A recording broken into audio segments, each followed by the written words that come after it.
Good evening, ladies and gentlemen, and welcome to Big Time Promotions Fight Night. Tonight, bear witness to an evening of pugilistic pleasure. Up first, a junior welterweight contest. Fighting out of the blue corner, born in the country of Mexico, and now representing the city of Melbourne.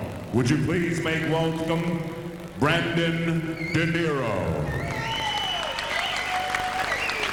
And fighting out of the red corner, representing the Gold Coast from Queensland. Would you give a round of applause, please, to Brad Hemming.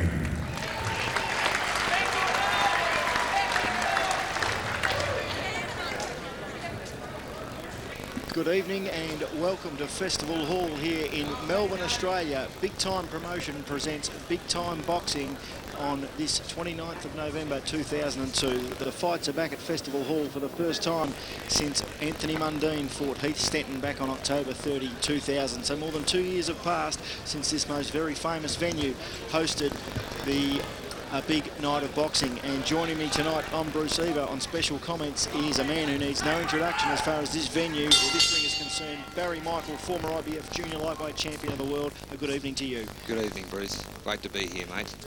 And this opening bout of the evening, a light welterweight contest between Brad Hemming from the Gold Coast and Brando De Niro, both fighters wearing the black trunks. Brando De Niro in the black trunks with the white trim.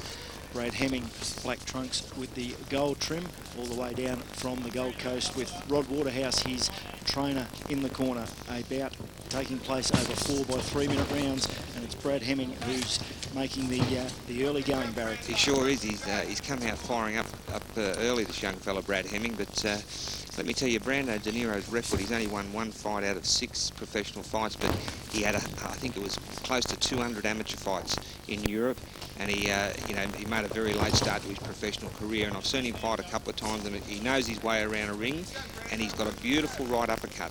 But this young Brad Hemming at the moment looks as though he's going pretty well. This is the first fight of a 5-fight card tonight. The main event also will be fought at the light welterweight limit, and that will be for the IBF Pan Pacific title when Lovemore Ndou makes his first ever appearance here in Melbourne, Australia, and he'll be taking on Sakrinun twins from Thailand for the IBF Pan Pacific title. Also in action later tonight, Julian Holland, his comeback fight after losing his Commonwealth title earlier this year, and also Pierre Karam in his first fight for some 20 months.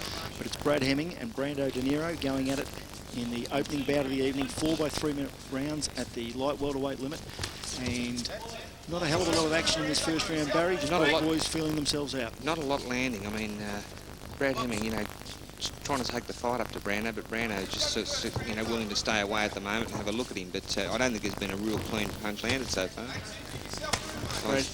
Good hook to the body from Brando De Niro.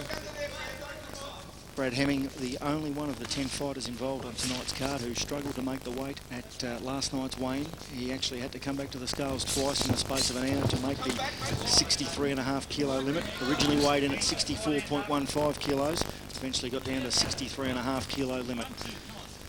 Brad Hemming attacking Brando De Niro with both hands there, but De Niro defending well and countering well at the moment. He's showing his experience in the first round.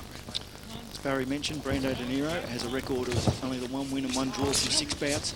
Brad Hemming, 4 wins, 3 losses and 1 draw from 8 bouts. So both fairly inexperienced as far as the punch for pay ranks. Good uppercut there by De Niro. Yeah, with this Brando De Niro, I've seen him fight on about 4 occasions, and he has got that beautiful uppercut. It's a very hard punch to deliver, but he's a very good exponent of it, Bruce. Back in the neutral corner there, third man in the ring, Con Theodoro. A little low there from Brad Hemming. It was certainly a bit low.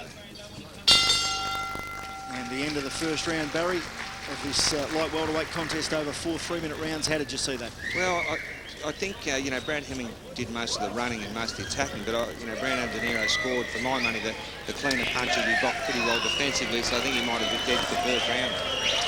As we mentioned, a 5-fight card this evening from Festival Hall here in Melbourne. The next bout up for decision will be Chris Hamilton and Mike Cope. We're looking forward to seeing Chris Hamilton, a youngster from Toowoomba in Queensland, and he has had an excellent amateur record, only the one professional fight for one victory. Pierre Karam will be fighting Jeff Tapu at the light heavyweight limit over 8 3-minute rounds. Julian Holland in the main preliminary of the evening will be fighting Joy Ali from Fiji, a very well-credentialed Fijian fighter. Julian Holland, of course, as we mentioned, his first fight since losing his Commonwealth title over in England back in April of this year. And the main event, once again, the IBF Pan-Pacific title, the light welterweight Pan-Pacific title, Lovemore Ndou fighting Sakrinun twins. But we're watching at the moment Brad Hemming in the black trunks with the gold trim from the Gold Coast, the second round of a 4-round belt at light welterweight, fighting Brando Niro in the black trunks with the white trim, and a good overhand right by Hemming to start the round. Excellent overhand right. If I was in Brad Hemming's corner, I'd be saying to him, look, you've got to get into this bloke before you throw punches. I mean, he's throwing his punches from too far away, and he seems to slip okay. He needs to be walking up on Brando and maybe trying to get him against the ropes or in a corner.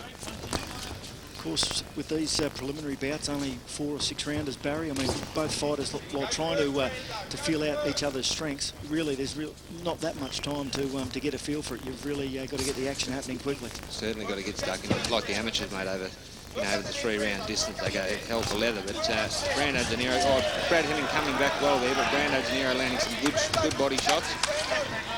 Niro, greater body strength there, forcing Hemming back into his own corner, into Niro's corner, but a lively exchange from both fighters, Hemming giving as good as he got.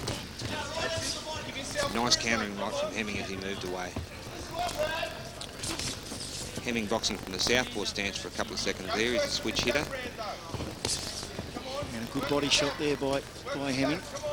Niro, the taller of the two fighters, coming to us via way of Mexico, now based here in Melbourne. Brad Hemming, black with the gold trim from the Gold Coast in Queensland. He's using a lot of energy, Brad Hemming. He's, certainly moving around that ring a lot. I'd say, Barry, at this early stage, Niro does seem to have a slight edge in punching power. Slight edge in power and experience, I think, Bruce. He's, he's sort of cooler and he's picking his shots a little bit better. Hemming trying to load up that overhand right again, misses twice. Niro tries to load up with his favourite punch, the uppercut, as Barry Michael told you earlier. That's what this kid needs to do, slip and get inside and then work. I mean, he got inside there and he did nothing. Or nice overhand right from Hemming. He's had a bit of success with that this round. He's landed a couple of good overhand rights, but it hasn't been enough. Second round of a 4-round contest at the light welterweight limit. Brando Niro looking for his first win after 3 consecutive losses, and almost the best punch of the fight, then a snappy left hand, Barry Michael. Yeah, mate, he's doing some good stuff, Brando Niro. He's countering well and landing the cleaner, harder shots so far. Niro with a few centimetre height advantage, and they're trying to flick that jab out, but Hemming coming back, that overhand right, certainly his favourite punch, Barry. Definitely. He's got a bit of power in it. Brando lost balance from the power of that one. See, he slipped well there, but he's doing nothing when he gets inside. He needs to work underneath and then come over the top. But I would say another fairly close round, but another round for Niro. Barry Michael, former IBF junior lightweight champion, has scored this opening bout of the evening 2 rounds to 0 in favour of Brando Niro. He's in the blue corner this evening, and in the red corner, you're watching at the moment Brad Hemming being attended to by his corner, Rod Waterhouse, his trainer, of course, trainer of many great fighters from up on the Gold Coast in Queensland.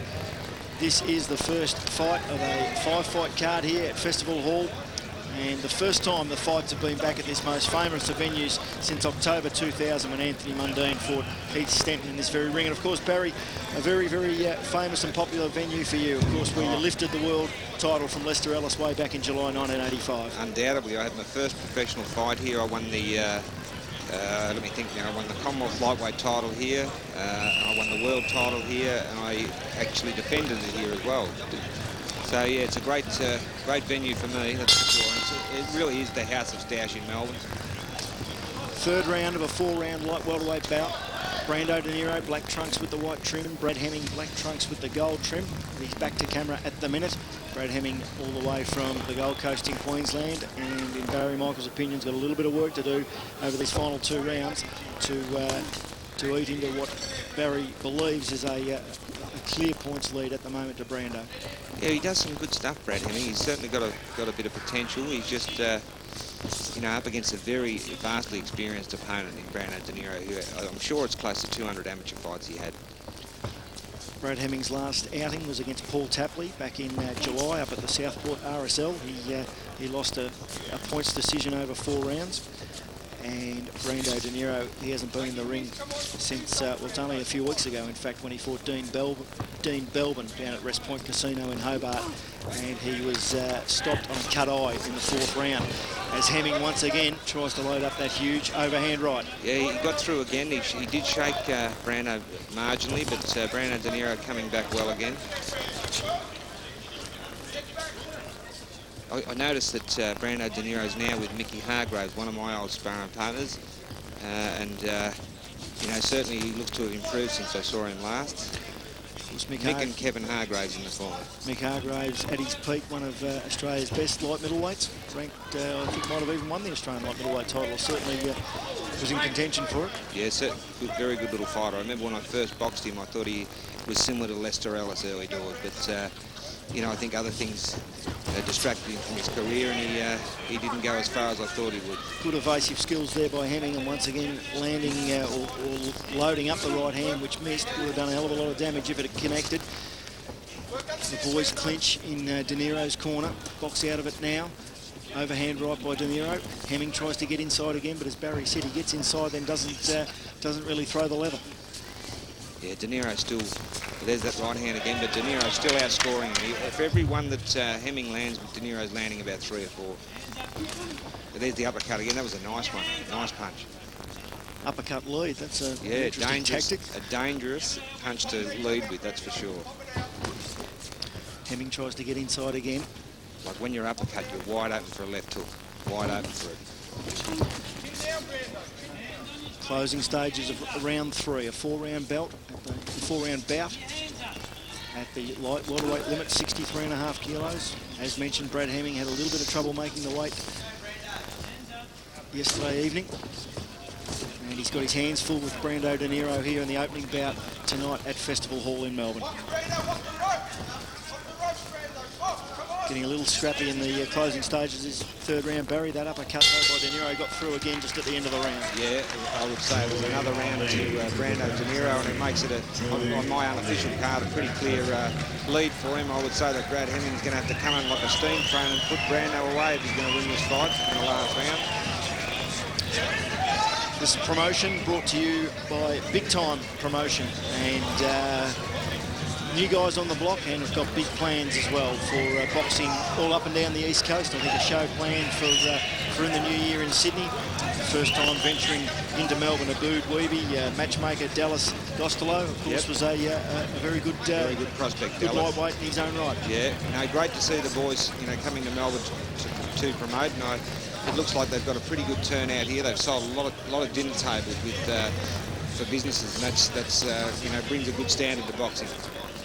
Of course, the main event tonight, Lovemore Ndou will be going at it for 12 scheduled rounds against Sakrinun twins from Thailand for the IBF Pan Pacific title.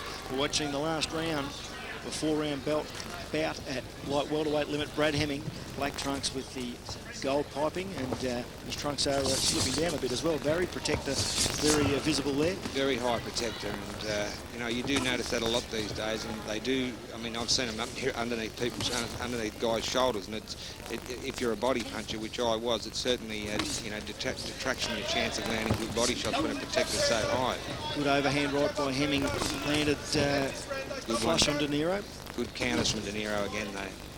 Every time he seems to get hit, there used to be something with me. If I got hit, I used to try and hit the guy 3 times back. That way you know you should be in front on points.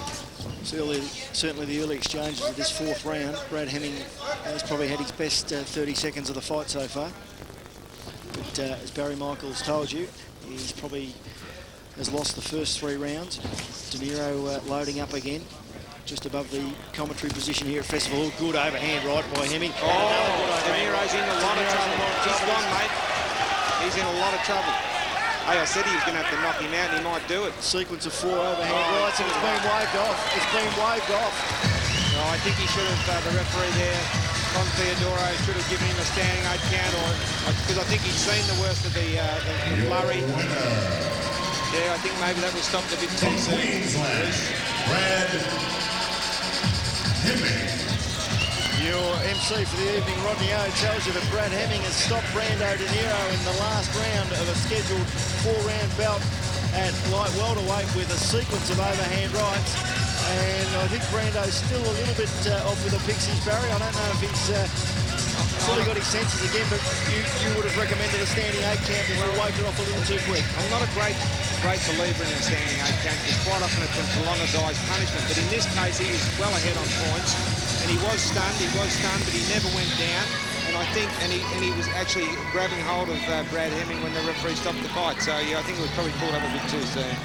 Opening bout of the evening, Brad Hemming has stopped Brando De Niro in the final round, a 4-round bout at light welterweight limit, and Brad Hemming improves his record to 5 wins, 3 losses and a draw, with now 2 KOs. Unfortunately for Brando De Niro, he slips to a 1 win, 5 losses and 1 draw.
Big Time Promotions brings to you the next bout, a middleweight bout in the 71 kilo class.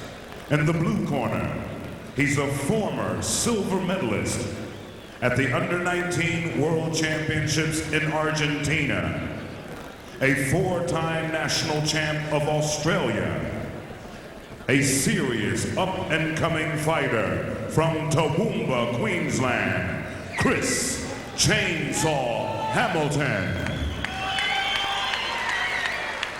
And out of the red corner, he's a former kickboxing champion, competing in his fourth professional boxing contest, representing the fair city of Melbourne. A big welcome, please, for Iron Mike Cope. Welcome back to Festival Hall, and as your ring announcer Rodney O has just told you, this bout is between Chris Chainsaw Hamilton in the all blue and Mike Cope, a former national kickboxing champion, in the yellow trunks with the red trim. Barry Michael looking forward to seeing Chris Hamilton all the way down from Toowoomba, 21-year-old. Big raps on him after a sensational amateur career. One professional fight for one win back in May over Jeff Konofsky up in Toowoomba. And big things have expected of him in the light middleweight division. Unbelievable record he's got, Chris Hamilton, as an amateur. He's certainly very decorated, and at 21 years of age, he looks to have a big future in front of him. But I'll tell you what, I've seen Mike Cope fight once before, and he's no slouch, mate. I saw him draw against Craig Eden at the Powerhouse Bill, and since then he's had a knockout over Sammy Akuso. So Mike Cope certainly knows his way around a boxing ring.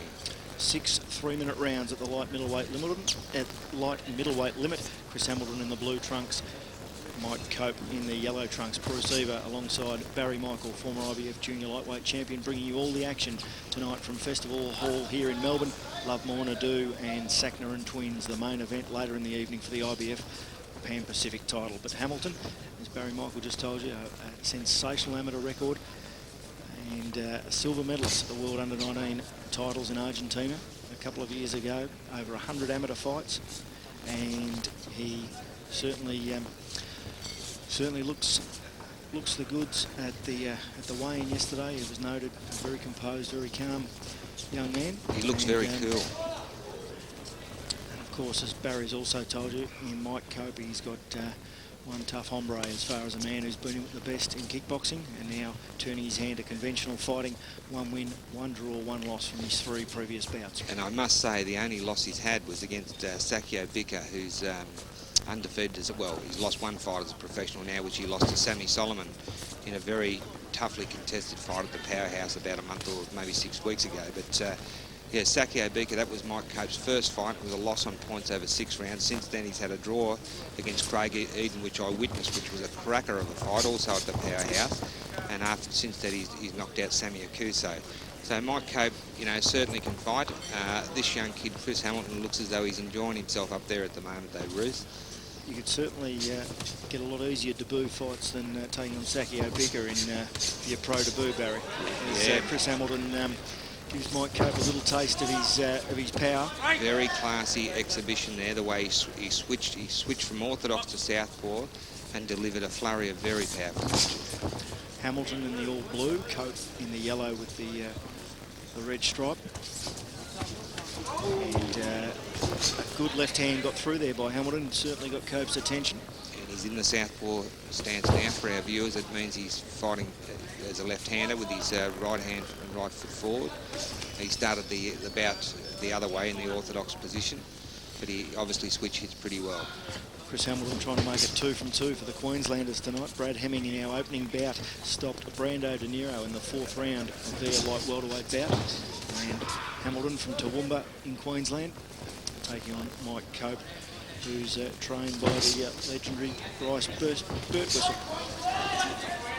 This Chris Hamilton's got very fast hands. He's got a very good eye as well.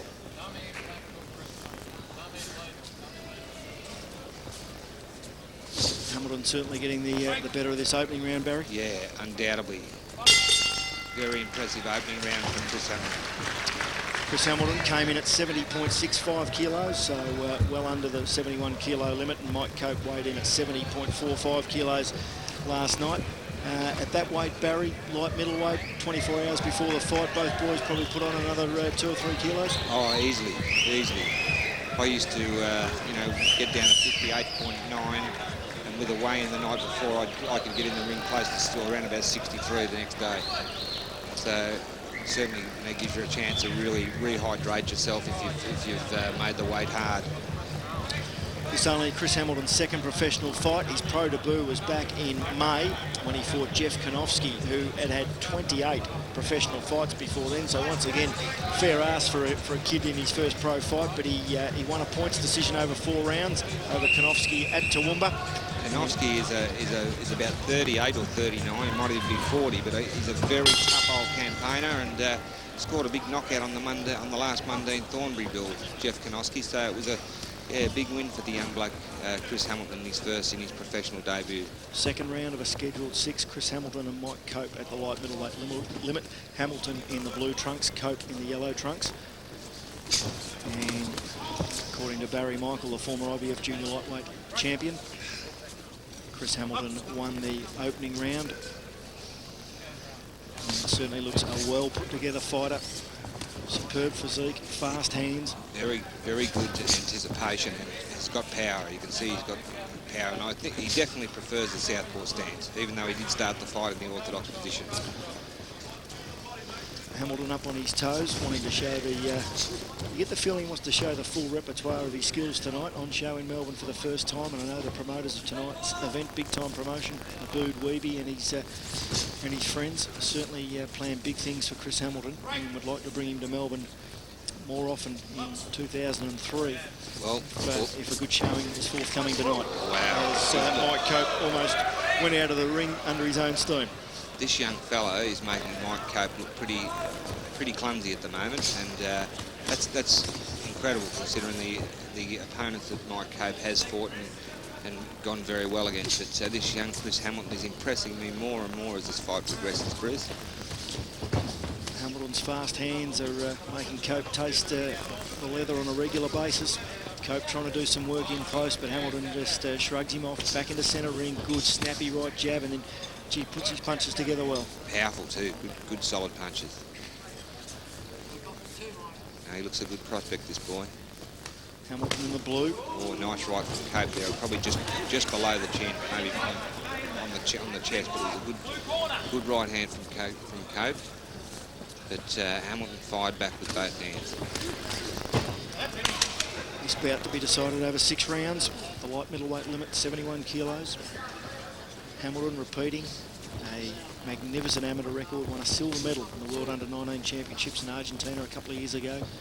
Only just entered the punch for pay ranks earlier this year. He was caught again by Mike Cope. The only thing I could say about him is a little bit careless with his defence. He holds his hands very low and just showboating a little as well, Barry. Winding up the left hand, then sticking out the right. Yeah. Maybe a little early in his career and in the fight to be partaking in a few of those activities. For sure. But I'll tell you what, he's certainly got some skills. A hell of a lot of skills. Oh. And that was beautiful. Look at that, right up. This kid's really got some brilliant moves. He's all class, Chris Hamilton, at the moment. And Mike Cope is certainly going to have his work cut out for him tonight, although Cope does keep moving forward. The last punch thrown of the round, though, Chris Hamilton a clubbing right hand just to top off what was a fairly comfortable, I would say, 10-9 points round for Chris Hamilton. Yeah, I'd say it the same way. But Mike Cope, probably to have any success, he really needs to try and keep the pressure on this guy, because he does like to showboat and he does like to drop his hand. Just looking a little further ahead this evening, Barry, obviously looking forward to Pierre Karam coming up in our next bout. Pierre, he'll be having his first fight since March of 2001. Of course, trained for a while over in the infamous Kronk Gym in Detroit under the stewardship of Emmanuel Stewart, and also further, later in the evening, Julian Holland will be going on show for the first time since losing his Commonwealth welterweight title earlier in the year. But certainly looking forward to Pierre Karam stepping back between the ropes. Yes, it'd be good to see both Pierre Karam back in the Australian ring, and also Julian Holland. round 3 of a scheduled 6 at the light middleweight limit. Chris Hamilton in the blue, Mike Cope in the yellow. Bruce Eva and Barry Michael bring you all the action from ringside here at Festival Hall in Melbourne. And Chris Hamilton is giving a fairly good display so far as to why the raps are so huge on this kid from Toowoomba. He certainly is. He's moving, using the ring well, and as we said, very fast hands and reflexes. Mike Cope needs to really keep the pressure on him and try and cut him off and get him in the corner, because otherwise he's just not going to tag this guy enough. Hamilton only 21, so an extensive amateur career, obviously, while still a teenager, and turned professional earlier in the year. And a very impressive package as far as... Big punches to Mike Cope's head, blistering combination from young Chris Hamilton here. Thudding blows, Barry. Well, look, Mike Cope, a very tough cookie. I've seen him, take some big punches and weather them well, but he's certainly got his hands full with young Chris Hamilton. He's mixing it up, Hamilton. Happy to be on his bike at times, stand toe-to-toe, getting a bit of mauling there with Mike Cope, but he certainly looks an impressive package. And what a marketable lad. Good-looking boy, young with heap of skill. What the fight game needs. All the way from Toowoomba in Queensland. It's already 1 win for the Queenslanders tonight. Brad Hemming stopping Brando Niro in the last round of their light welterweight bout to kick off this show here at Festival Hall tonight. Chris Hamilton trying to make it 2 from 2 for the Queenslanders, and Mike Cope certainly has got his hands full. Mike Cope's looking for the right hand straight down the middle, especially when he's in that southpaw stance. He's got Chris Hamilton's nose bleeding in the second round here. Copping some punches as he's coming in though, Mike Cope. Possibly from a head clash, Barry. There didn't seem to be a clear punch from Cope that might have done the damage there. I think he's landed a couple of good straight rights, when he's been under pressure, when he's been hit as well. But he has gotten through with his right hand a couple of times. Trying hard there, but good straight left by Hamilton. Weathering a lot of punishment.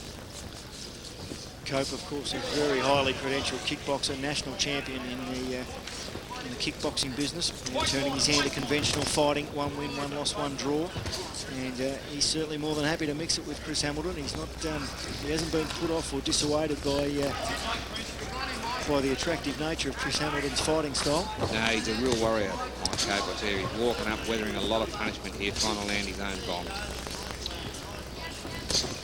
Determined to stay in the face of Chris Hamilton and take the fight to him. Keeps walking forward. Cope in the yellow trunks, Hamilton in the blue. 3rd round of a scheduled 6 at the light middleweight limit here at Festival Hall in Melbourne. And a little punch there after the bell from Chris Hamilton. Nothing really in it. Hamilton moves back to his corner with a little bit of claret coming from the nose, as Barry Michael said. Halfway through this bout, Barry, another round of Chris Hamilton, you'd score it? Another clear round of Chris Hamilton. They're boxing very well at the moment. Julian Holland also in action later tonight, Barry. You'd obviously be looking forward to him jumping back on the horse, so to speak. His first fight since losing his Commonwealth title earlier in the year. Big fight tonight for Julian Holland. It sure is, Bruce, and Julian and I go back a long way. I first started sparring Julian when I'd retired on the Gold Coast about 1987 when he was a young boy, and saw the potential in him then, and boxing a lot since. Not the last few years though. And it's great to see him, get up there and win the national and the Commonwealth title. And unfortunately, he did lose the Commonwealth title in his first defence in the UK. But good to see him back in the ring. It'll be great to see him back in the ring. And I just hope he gets an opportunity to string a few fights together, because I still don't believe we've seen the best of Julian Holland. That's all to come later in this all-action show put on by Big Time Promotion tonight here at Festival Hall in Melbourne. And Mike Cope has got his hands full with Chris Hamilton in the 4th round of their light middleweight bout. Cope in the yellow trunks, Hamilton in the blue. And Barry Michael has Chris Hamilton a clear points leader at the moment. But Cope is probably Cope's best punch of the fight there, a widget overhand right. That was a great punch, but he landed a good right in the opening few seconds of this round as well. He's landed 2 good right hands so far this round, Mike Cope. His 2 best shots of the fight so far. Hamilton still up on his toes, dancing, trying to get in with a straight left, and one got through then. Yeah, pretty, hands down, careless with his head defence, young Chris Hamilton. It's about the only thing I could, fault him with. that the sort of thing, Barry, that for a young fighter, that'll just come with experience? I guess if he gets tagged by a big puncher or a bigger puncher than Mike Cope, they'll probably then teach him to keep the gloves up a little more. Yeah, but, you know, I mean, some guys have got that style. You know, like, look at Muhammad Ali, fought with his hands down right throughout his career. But this guy, as I said, he's very well credentialed. He's got a hell of a lot of ability. Clubbing left caught Chris Hamilton on the top of the head, then by Mike Cope, but certainly Hamilton clearly superior as far as punching power.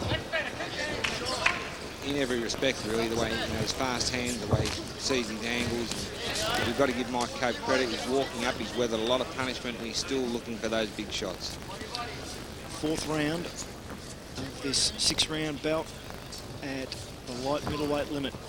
Chris Hamilton in the blue from Toowoomba in Queensland. Mike Cope, former national kickboxing champion, in the yellow trunks with the red trim. Hamilton got through with another snappy right, dances out of trouble and connects with another solid left. He really does like the southpaw stance the most, I think, Bruce. He switches to orthodox, and he boxes well from the orthodox stance, but the majority of this fight he's fought in the left-handed position. Con Theodoro, the third man in the ring, the referee in this contest, keeping a close eye on the punishment that Mike Cope's starting to cop. Very skillful moves there from Chris Hamilton. The way he landed his combination and then, you know, sidestepped his opponent to get away. For all the dancing he does, he's still very good at setting himself when he's going to throw that big left, isn't he? Oh, for sure. He's a very exciting prospect. Cope, to his credit, still walking forward, getting right in the face and chest of Chris Hamilton. He probably does need to tie him up a little more, doesn't he, to stop being such a target as he comes in. He's a real warrior, Mike Cope, though. He needs to probably get a bit more physical with Hamilton, try and bust him and keep him in the corner and you know, whack away there. But it's easier said than done because this guy does move very, very well. 4 rounds down, Barry. You'd have all 4 to Chris Hamilton at the minute. Undoubtedly. And as well as Pierre, Karam and Julian Holland in action this evening, the main event, Lovemore, Ndou and Sakrinun twins from Thailand for the IBF Pan Pacific title. Of course, Lovemore Ndou, formerly rated in the top 3 or 4 in the WBC at lightweight. This is his first fight, or his first major campaign, stepping up to the light welterweight limit. Barry, you think the extra weight probably will help Lovemore? He has struggled in the past to make the lightweight limit. To look at Lovemore's physique and think that he was a lightweight, you know, it's hard to believe because he's got an incredible physique, and he's a very gifted fighter. He's had a couple of setbacks in his career. He's lost a couple of close decisions overseas, but he is definitely a top world-class boxer, Lovemore Ndou, and yeah, I think light welterweight will probably suit him. That's still to come. At the moment, we're watching Chris Hamilton in the blue trunks, Mike Cope in the yellow trunks with the red trim go at it in a 6-round bout at the light middleweight limit. And Chris Hamilton, very exciting prospect from Toowoomba in Queensland, has clearly won on Barry Michael's card the first 4 rounds. We're into the penultimate round, and Chris Hamilton still looks very fresh, although a good straight right there by Mike Cope got his attention again. Yeah, that's the punch that he can be hit with, especially in that southpaw stance. Hamilton seems to have his gloves a little higher in this round. A few awkward exchanges then, nothing really clean in those flowy of blows. I tell you what, he's very physically strong, Hamilton. The way he can grab just turn Mike Cope when Mike Cope's attacking him, he just pushes him out the way and sidesteps him. He's very physically strong as well. Cope wore another straight left as he came wading in again. Decent body shot from Hamilton. And Chris Hamilton's corner pleading with him not to get involved in a brawl with this very experienced former kickboxer. Stay on his bike. Pretty good advice, I'd say. Just keep boxing. I mean, he's won every round clearly so far. He has received. He's been nailed, you know, more in this round than in all the previous rounds, I would say. Of course, Chris Hamilton's corner got more than an interest in him just as a fighter. His head trainer is his father, in fact, Wayne Hamilton. So looking out for his boy on all fronts as Hamilton continues, in the most part, not so much to put on a clinic, but he certainly is a class above Mike Cope. Nothing against Mike Cope and his courage and his tenacity in still standing in front of Chris Hamilton here, but Hamilton's he's putting on all the moves. Yeah, Mike Cope still walking up with the determined look on his face, but to no avail at this stage. He's had a bit of success this round, but still nowhere near winning the round.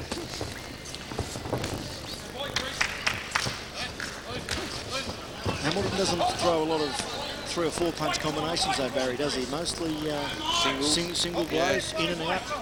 He moves very well. This being just Chris Hamilton's second professional fight. Had more than 100 amateur fights.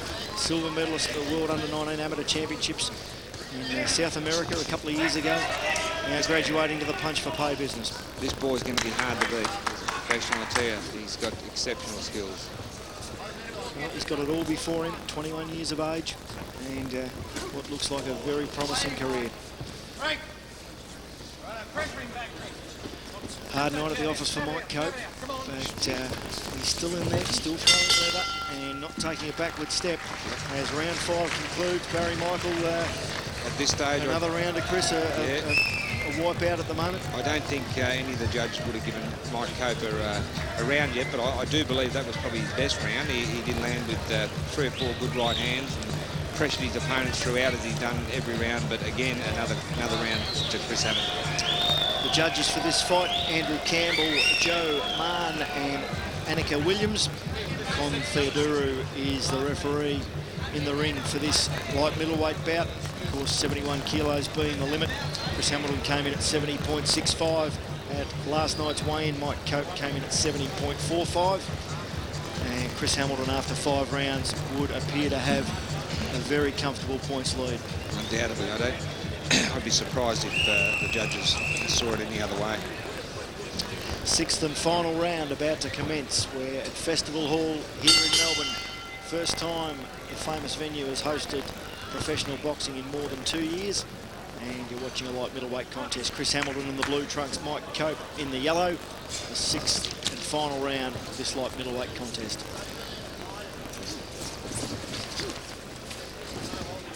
Mike Cope tried a left and right there, and Chris Hamilton just evaded him beautifully. He does see punches very well. Well, Hamilton certainly has done his chances no harm of being brought back to Melbourne by a big-time promotion who are looking to put on a number of shows in 2003 here in the Victorian capital. And for many years, the home of Australian boxing. Many would argue still the home of Australian boxing, Melbourne. And Chris Hamilton, all the way from Toowoomba in Queensland. He is a delightful looking prospect. Yep, mark this guy's name down, viewers, because you're going to be hearing more about him. Even at this stage now, he could probably go in against the best light middleweights in the country. And still good solid left hand, one of the best punches of the fight there by Chris Hamilton. He's almost done 6 rounds. He looks fresh enough. He could do another 6, maybe another 16. Does. He's in superb condition. A little wild and woolly then. A few big punches missing the mark, but he certainly had it all over Mike Cope so far this evening. Clubbing right hand to the side of Cope's head. Claret still flowing a little bit from Chris Hamilton's nose, and a good right hand there by Mike Cope. Caught Hamilton a little unawares. If he's been caught with anything, it's been the right hand. He's probably copped about 5 or 6 or half a dozen good right hands from Mike Cope throughout the fight. A little bit of reddening round the eye of the right eye of Chris Hamilton as well. So he's still going to have known he's been in a fight tonight. Another good right hand by Mike Cope, coming on strong in this last round. Good punches from Mike Cope there. That straight lefts worked well for Hamilton this evening. Cheeky little right hand as they break. He moves so well and he moves so fast. Very difficult opponent to fight. Very difficult guy to fight, Chris Hamilton. Uses the ring so well. Tremendous aerobic fitness to be able to box and dance like that. So even though it is only a 6-round bout, he's still stripped in perfect physical condition. For sure. 6'3" at this pace, and as you said, he doesn't look as though he'd blow a candle out. This is actually a good fight for this young fella. Very good fight for him. Mike Cope, a real warrior, and one of Australia's top professionals in his own right. Just above us, just above the central commentary position here, Mike Cope. He has been in Chris Hamilton's face all night, and that was a very entertaining 6-round bout. As Barry Michaels told you, Chris Hamilton looks as if he's won a comfortable points victory, but all credit to Mike Cope for continuing to take the fight to Chris Hamilton throughout the course of the 18 minutes of action. Undoubtedly, he really fought a valiant fight, Mike Cope, but it's undoubtedly a clear victory to the young prospect, Chris Hamilton. As I said, mark his name down, viewers, because you're going to see more of this young fella. Chris Hamilton, trained by Wayne Hamilton, his father, from Toowoomba, and in his second professional fight, once the judges' scorecards have been tallied, we would expect him to make it 2 from 2. Yeah, you wonder, you know, like he boxes so well, but I mean, living up in Toowoomba, you'd have to wonder about the quality of the sparring he gets up there. You know, I mean, he probably to further his career, he could probably, you know, maybe come to one of the capital cities a bit before a fight. And you know, get the good sparring, but he's certainly got a big future. He certainly had some experience with him in the corner as well, Barry, with Keith Ellis Senior. Keith Ellis Senior, we've just noticed in the corner. Yep, good to see Keith Senior here. And we're just waiting for the judges' scorecards to be tallied. Mike Cope was certainly doing himself proud tonight with a very courageous and tenacious performance against Chris Hamilton, but just a little outclassed. And we will be getting the final scorecards very shortly. Chris Hamilton in his second pro fight, looking the goods and looking that bigger things are in store for him as he enters the punch for pay business. As mentioned, more than 100 amateur fights, a silver medalist in the World Under-19 Amateur Championships a couple of years ago in Argentina. He's the first Australian to do so, and now with 2 pro fights to his name, he will certainly be moving on to bigger and better things in 2003. And I'd say to any light middleweights in Australia, watch out for this guy, because just before we have the referees and judges' decisions, we'll just head over to our ring announcer, Rodney O. There is no smoking while the food is on the table. Thank you.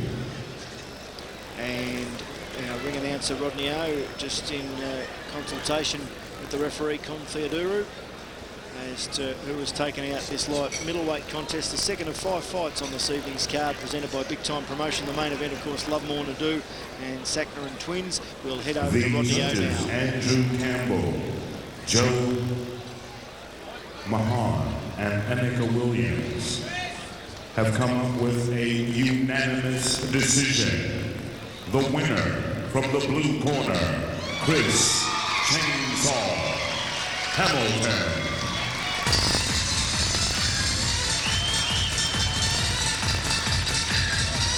No surprises there, Barry Michael. Chris Hamilton,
originally from New Zealand and now living on the Gold Coast. He's rated number 7 in the national rankings. He is the current Queensland light heavyweight champion with 10 professional bouts, winning 5 by way of knockout. A round of applause, please, for Jeff Tapu.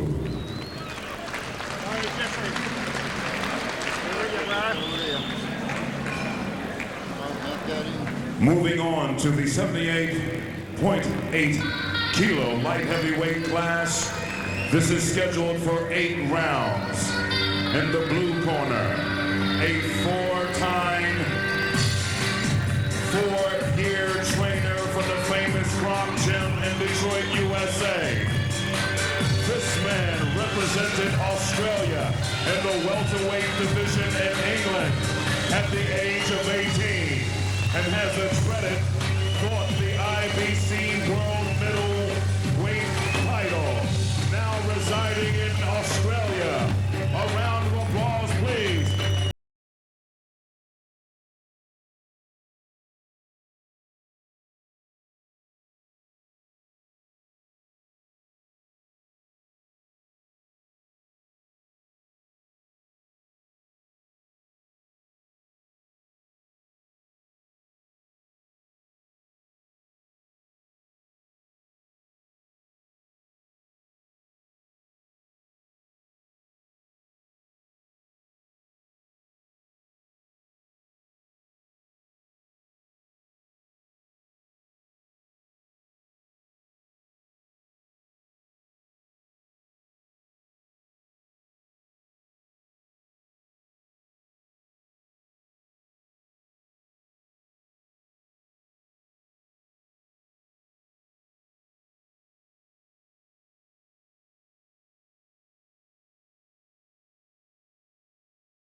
Fight fans, are you ready for some boxing?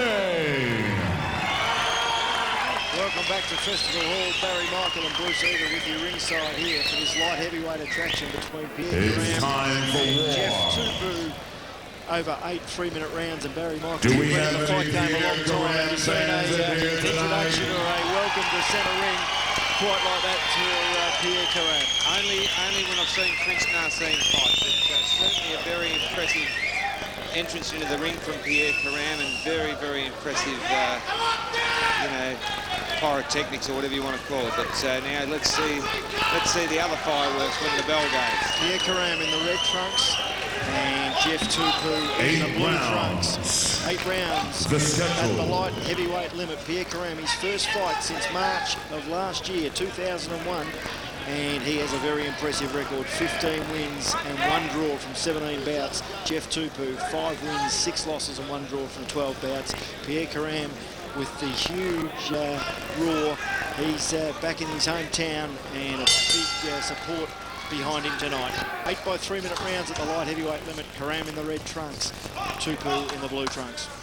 Yeah, noticeable, Jeff Tapu, his victories have all been by knockout. He's lost 6 on points, and he's won 5 by KO. Speaking to the promoters in the week leading up to this fight, they said in the past Karam has never quite known what is his perfect fighting weight. Is it super middleweight? Is it light heavyweight? Is it cruiserweight? They've settled on light heavy, and he's very tall for light heavyweight. Oh, he's a big boy. Yeah, you know, he really is. He's a big light heavy. It's noticeable Tapu has been stopped a couple of times. Been stopped by Peter Kariuki in 2 rounds. He was also TKO'd by Paul Briggs. Well, you know, certainly a couple of good fighters that he's been in with. Pierre Karam now back in Australia after campaigning in America for a couple of years and being trained by Emmanuel Stewart at the famous Kronk Gym in Detroit. Of course, the Kronk Gym, famous for providing fighters like Thomas Hitman Hearns, Dennis Andres, Michael Moore, just to name a few. Yeah, just a great heritage there from that gym, the Kronk Gym, and Emmanuel Stewart, one of the great legends of the sport. You'd expect, not having fought for 20 months, Barry, no matter how much training and sparring you do, there will be a little bit of ring rust with Pierre, and he certainly wanted to shake the cobwebs out in his first couple of rounds. Undoubtedly, Bruce, because you know, you can do as much sparring as you like, but there's nothing compares to the real thing. And yeah, he's got to be a little bit ring rusty, but he's looking pretty good here in the opening round. And in comparison, Tapu certainly has been very active. This is his 5th fight for the year. His last fight was back on August 16 against Peter Manassas. He lost a points decision over 8 rounds at the Rudy Hill RSL Club in Sydney. But this is his 5th fight for the year, so certainly fight fit. Yeah, and his previous fight on the Gold Coast, he actually won on a TKO in the 10th round, so he still had some firepower in the 10th and final round to win on a knockout in that bout against Chris Barrett. So, and as we said, all these wins have come by way of KO. Pierre Karam, he's 25 years old now. Made his pro debut back as a teenager, was only 18. So 17 pro fights, 15 wins and a draw, still got a lot of good years ahead of him. Yeah. And determined to campaign out of Melbourne for the foreseeable future. Tell you what, a very impressive record he's got too. He's won 15 of those. Yeah, lost one and drawn one out of 17, so Pierre Karam with a very impressive record. Of course, his only loss was to Demetrius Jenkins in Detroit, in fact, where Pierre was training back in April of 2000. And Demetrius Jenkins, no slouch. Earlier this year, he actually won the NABO light heavyweight title with a 7th round stoppage of Frank Lyle. So Pierre Karam he's certainly been the best. And after that first round against Jeff Tapu, a little bit of ring rust there, as to be expected. How would you have scored that one, Barry? Yeah, I would have given the round to Pierre Karam. I think he outboxed Tapu through the round and won the round fairly comfortably. Jeff Tapu with a record 5 wins, 6 losses and a draw. And as Barry has told you, all 5 wins coming by way of knockout.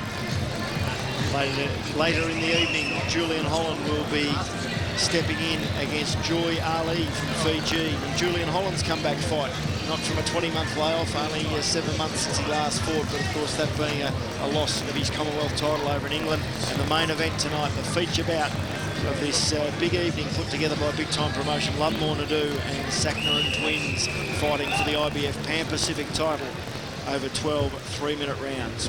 The second round of the scheduled 8 ready to get underway with Pierre Karam in the red trunks and Jeff Tapu in the blue trunks. Bryce Birtwhistle, the 3rd man in centre ring, as Tapu tries to lift the pace a little, Barry. Yeah, he's trying to take the fight up to Karam. Probably Pierre Karam, probably the way Jeff Tapu should attack this fight. He should try and, Karam's got the longer reach and faster with his hands. He needs to certainly get on top and get inside.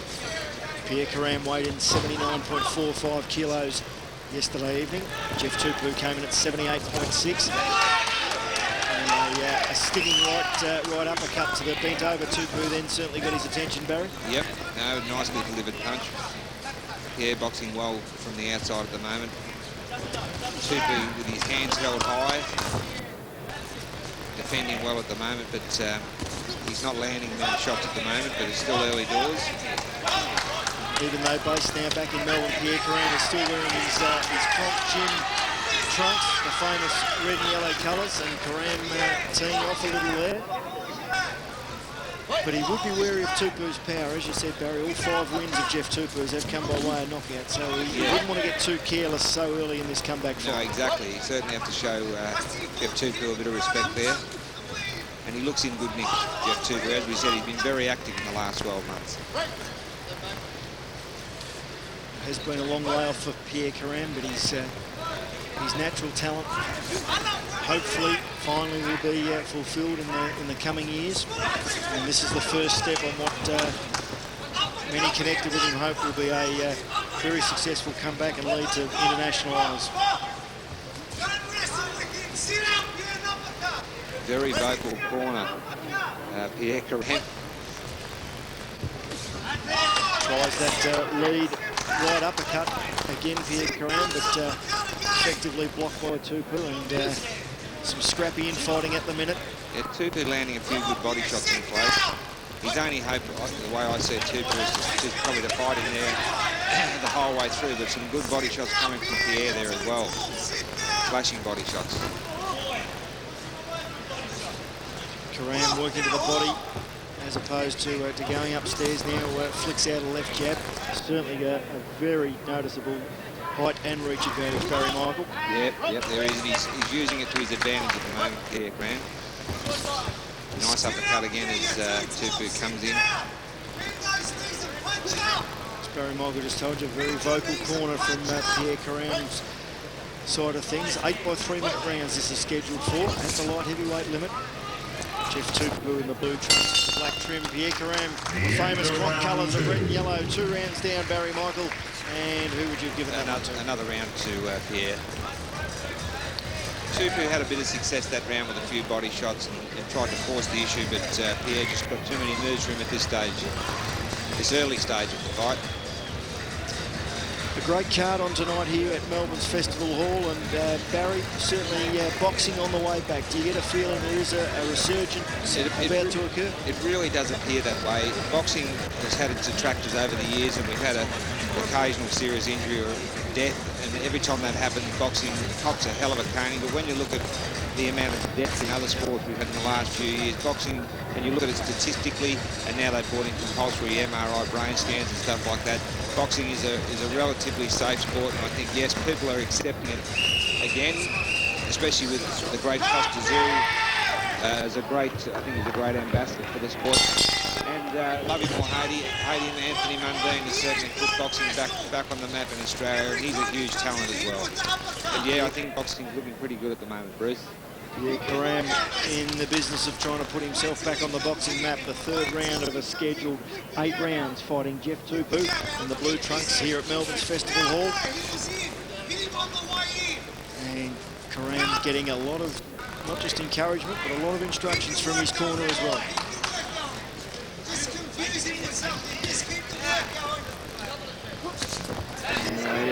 Snappy left hand. Tapu caught Karam in close, but Pierre probably still did have the better of that exchange. Yeah, he's certainly outscoring Tapu. Tapu got through with a couple of shots during those exchanges. Bryce Birtwistle, the 3rd man in centre ring for this light heavyweight attraction. Leading up to our main event tonight, Lovemore, Ndou and Sakrinun twins for the IBF Pan Pacific Championship. Of course, Pierre Karam's sponsors getting plenty of exposure with the temporary tattoo on his back. That's for sure. Barfly, yeah, very famous bar there in Burke Street in Melbourne, and that's where the weigh-in was held last night. And Pierre Karam weighed in at 79.45 kilos, Jeff Tapu at 78.6. Karam on the comeback trail, working the ring rust out of himself, and certainly Barry looking more comfortable as this fight moves on. Yeah, no, he's boxing well, and he looks in good condition. He's got his mouth open. He seems to be breathing pretty hard, but he's still boxing pretty well within himself, I think. Lovely jab. He's got a lovely jab here. Oh, cracking right hand from Pierre Karam. Beautiful right hand there. He hasn't got a big KO record, only the 5 KOs from the 15 wins, but a couple of thudding blows there, certainly getting the attention of Jeff Tapu. Tie each other up again. Cheeky little punch behind the head. Bryce Birtwistle breaks him up, and they go at it again. Yeah, that was a lovely right from Pierre Karam. Shook Jeff Tapu up momentarily.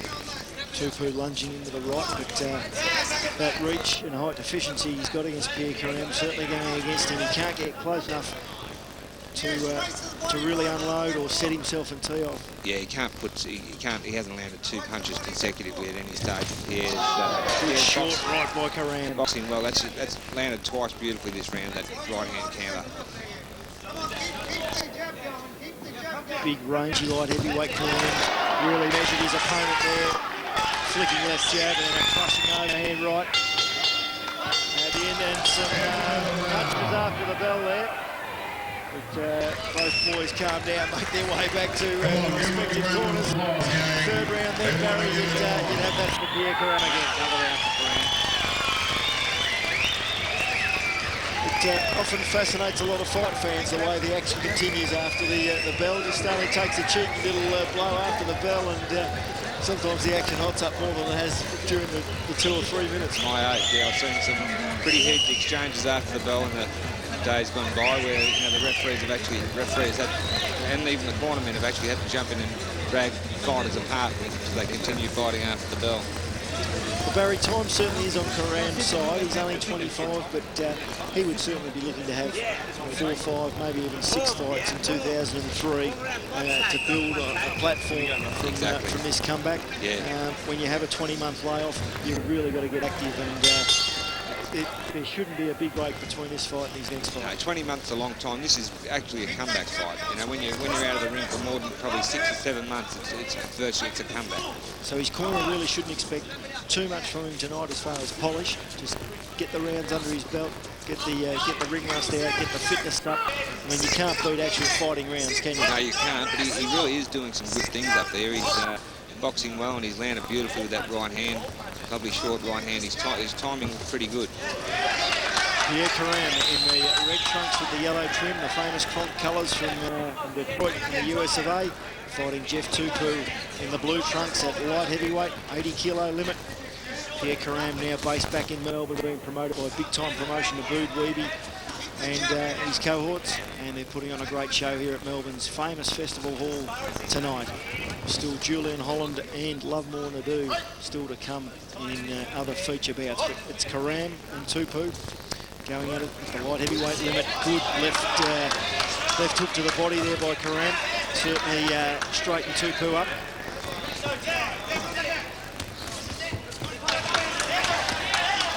Growing in confidence, Pierre Karam, as this fight goes on. Yeah, now putting his punches together well here, winning this round again clearly. Misses with a long right hand. Tapu gets it under Karam's shoulder, and he really does look all at sea, Tapu, as far as when they're going to fight at range, because he just hasn't got the reach to even get close. No. Pierre's having a picnic at distance here, making Tapu miss as he's coming in. Bryce Birtwhistle, the referee for this bout. Yeah, Bryce, the top referee too, very much in control. Controls the fight very well. On the whole, it's been a good, clean fight. A couple of punches thrown after the bell at the end of the previous round. But Bryce not having to do a lot so far.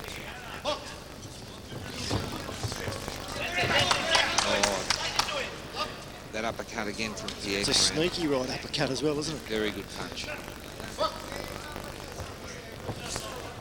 Karam up on his toes. Clubbing left to the side of Tapu's head, who is covering up and not throwing a lot back at the moment. He's in a bit of trouble here, Barry Michael.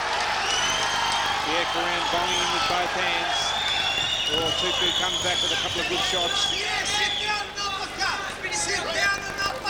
Plenty of instruction from Pierre Karam's corner again, but his best flurry of the fight there by Pierre Karam. But to his credit, Jeff Tapu did come back with 2 good straight rights. He did. He appeared to be in a bit of strife there, and he fired back well when he was hurt. But another clear round for Pierre Karam, boxing very well here. Entertaining 4th round in this light heavyweight bout between Pierre Karam and Jeff Tapu. Jeff Tapu Rod Waterhouse in the corner, master trainer from the Gold Coast. And Pierre Karam, he is winning this fight quite comfortably, according to the card of former IBF Junior Lightweight champion Barry Michael. You're ringside at Festival Hall here in Melbourne. Big time promotion bringing to you tonight the IBF Pan Pacific title between Lovemore, Ndou and Sakrinun twins. But at the moment we're watching Pierre Karam and Jeff Tapu at the light heavyweight limit. I must just say too that Rod Waterhouse, who's the trainer of Jeff Tapu, is the man behind Paul Briggs, who's taking all before him in a very exciting assault towards a shot at the World Light Heavyweight Championship. Paul Briggs with a fantastic record as a professional. I think it's 16 out of 17 fights with most of those by KO. And a very exciting fighter, Paul Briggs, trained by Rod Waterhouse on the Gold Coast. Certainly another man who is putting boxing back on the map in a big way here in Australia. And Pierre Karam's trying to jump on board with the resurgence of boxing as well, piecing his career back together. Well, there certainly hasn't been anything wrong with it in the first instalment. 15 wins and a draw from 17 bouts, 20 months out of the ring, and now he's back in action tonight against Jeff Tapu. Karam in the red and yellow trunks, Tapu in the blue trunks. A little bit of showboating by Karam.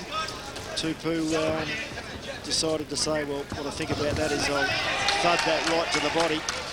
Yeah, he is trying to get to the body too, and probably his only hope really, because he just is outboxed, outreached by Pierre Karam at this stage. It is a textbook left jab that Pierre Karam possesses, isn't it? Yeah, no, he's got a beautiful jab. Coming from the Cronk gym there, the master of the jab there, Tommy Hearns used to have one of the best jabs I've ever seen, and the best right hand as well. That's where that right hand comes from, I would reckon, and training with those guys. Neither fighter cut. We're in the 5th round of an 8-round bout. Sensational overhand right. Tapu in all sorts of trouble. In a lot of trouble. Beautiful timing there. Tapu hanging on for dear life. He's in a lot of trouble. Mouth wide open, Jeff Tapu gasping for air, desperately hanging on. Karam wants to finish him here in the 5th, Barry Michael. Yes, he certainly does. And I'll tell you what, Tapu's still in a lot of trouble. Maybe he's recovering now. Karam certainly had him on toast there. Tapu desperately hanging on. Bryce Birtwhistle separates them again. Plenty of time left in this round. Wild right uppercut just misses the mark from Karam, but he's still got plenty of time. Tapu, though, appears to have regained his senses somewhat. Yeah, no, he's in good condition. He's recovered well. He's been hurt a few times, but his recovery rate is good. Karam imposing himself on the contest with that overhand right. And now looking to pick his punches. To his credit, staying composed, not just swinging wildly. Bit of a mark under Pierre Karam's left eye. A beautiful, beautiful punch there from Pierre Karam. Short overhand right and then a right uppercut. Again, big scoring punches. Just a little abrasion on Karam's forehead. And under his left eye, there's a bit of a swelling. Tapu tries to take the attack again to Karam. Karam trying to work out his angles. Tapu gets very low then, which is very hard for a tall fighter then. Try and pick him off with Tapu bent over so low. It's very hard to punch down on an opponent. It's very difficult. Back in the neutral corner, Bryce Birtwhistle wants him to punch out. Tapu working to the body with lefts and rights, and once again, just after the bell, only a fraction of a second left. Shot through a little straight left, but clearly Pierre Karam winning that round again, Barry. Big round, you could have scored that 10-8, I think. So possibly a 10-8 round there, according to Barry Michael's card. And Pierre Karam well and truly in control of this light heavyweight bout as we prepare for round 6 here at Festival Hall in Melbourne between Pierre Karam and Jeff Tapu, coming down from Queensland. The Queenslanders have already won 2 fights tonight. Chris Hamilton, a very exciting light middleweight prospect from Toowoomba, outpointing Mike Cope, a unanimous decision over 6 rounds. And in the opening bout of this evening, Brad Hemming stopped Brando Niro in the 4th round of their light welterweight bout. So 2 wins so far to the Queenslanders, but Jeff Tapu in, well, not all sorts of trouble, but certainly in a great deal of trouble against Pierre Karam in this light heavyweight bout. We're underway in round 6. Yeah, you've got to give Tapu credit though. He was in that much trouble halfway through that round, and he did recover well. He looked like he was gone for all money. And certainly once again still wanted to take the attack to Pierre Karam. He sure is this round. Start of this round, he's unloading with both hands, Jeff Tapu. Coming in low, attacking the body.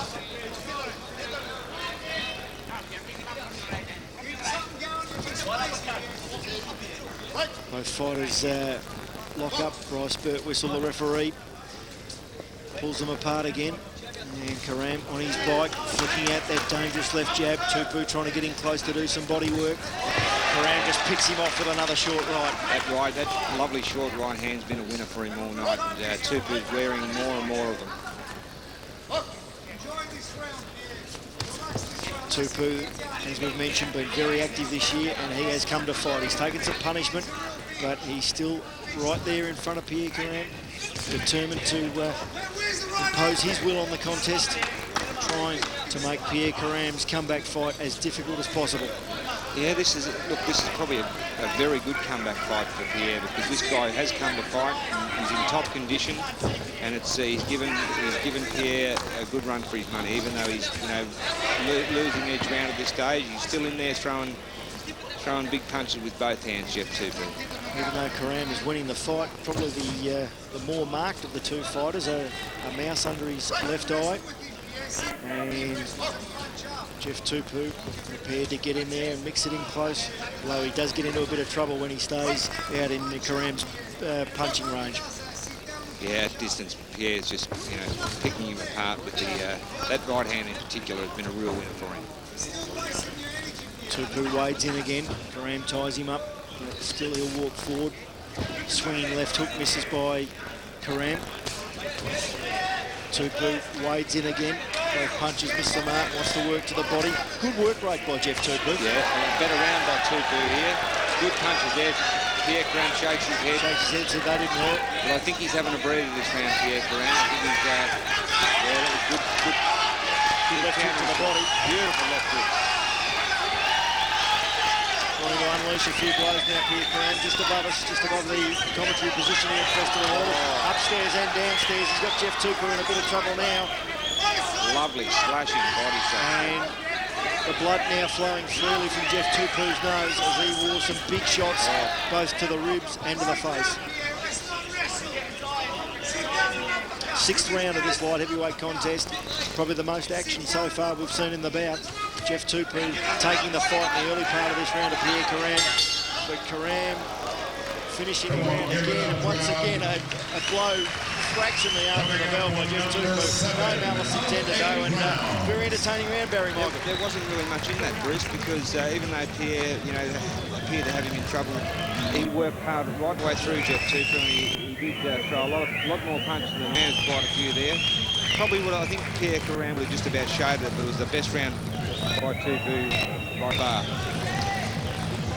Pierre Karam bringing into this fight a 15-1-1 record. Jeff Tapu's record not as nice to look at, I guess, but he does have some power. All 5 of his wins have been by way of knockout. He's had 6 losses and a draw on his record. He's only been a professional for a couple of years, made his debut back in April of 2000. And in fact won his first 3 fights all by KO. He's had a harder time of it in recent times, only won the 1 fight this year of his 4 bouts, and he's got his hands full against Pierre Karam. Karam's in the red trunks with the yellow trim, Jeff Tapu the blue trunks with the black trim, and we are in the 7th round of a scheduled 8 of the light heavyweight limit here at Melbourne's Festival Hall. And Pierre in the 7th round is moving very well, looking very confident after a 20-month layoff. Looking very good. Tapu wading in again and caught under Karam's shoulder. A very noticeable height and reach advantage to Pierre Karam. Back on his bike again, using all the ring, flicking out that left jab as his corner is instructing him to. Moving very well for a big man. This bout on the undercard of what promises to be a sensational main event with Lovemore and Ndou taking on Thailand's Sakrinun twins for the IBF Pan Pacific title. And Julian Holland also in action before the main event. But Pierre Karam, a bit of showboating there with his footwork. Yeah. But, probably all the moves are just slowly starting to come back to him, Barry, after 20 months out of the ring. The alley shuffle, and, certainly looking the goods. Looks as though he's enjoying himself up there. Tapu certainly a busy fighter. He likes to keep walking forward, but he certainly has been troubled by this big reach advantage by Pierre Karam, who really has been able to pick him off with jabs at will. And when he's not jabbing him, that dangerous little short right hand as Tapu wades in has had him in a fair bit of trouble. Yeah, and you think like Jeff Tapu, he must, coming out of the Rod Waterhouse, Dave, we must get some bloody good sparring up there with Paul Briggs. Be pretty dangerous sparring, I'd reckon. Hell of a puncher, Paul. Karam seemingly in control. Still a little wary of Tupu's power. Not much action there. Bryce Birtwhistle telling Tapu to keep his head up, bending a little low for his liking. Beautiful squat uppercut. Landed on Tupu's chin. He's in trouble again. Karam looking to finish this here in the 7th. Whoa! Right left hook. Left hook, right hand uppercut. Right uppercut. All the punches downstairs and upstairs. Tapu might be going here. He's a tough cookie. He's in a lot of trouble. Look, he looks exhausted, Jeff Tapu. He just popped an awesome barrage of shots. Good clean shots there by Pierre Karam. A big left hook. Another couple of right uppercuts got through. Solid thudding body shots. Right uppercut. He unloads again. Tapu fights back, but he's in big trouble, Barry. Yeah, he's popped a pounding here.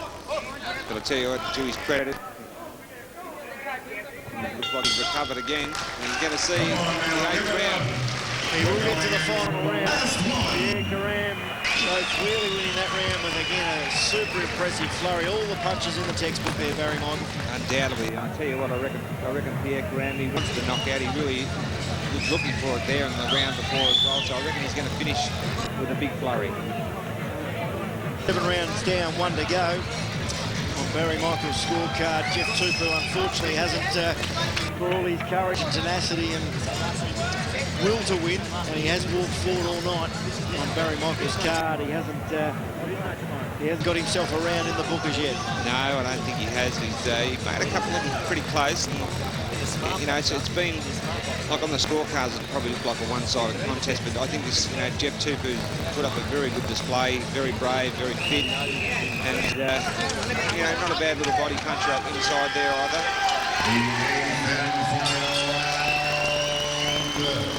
Ring announcer Rodney O tells us all that it is the 8th and final round of this light heavyweight attraction. Jeff Tapu, he's certainly got courage and tenacity by the bucketful.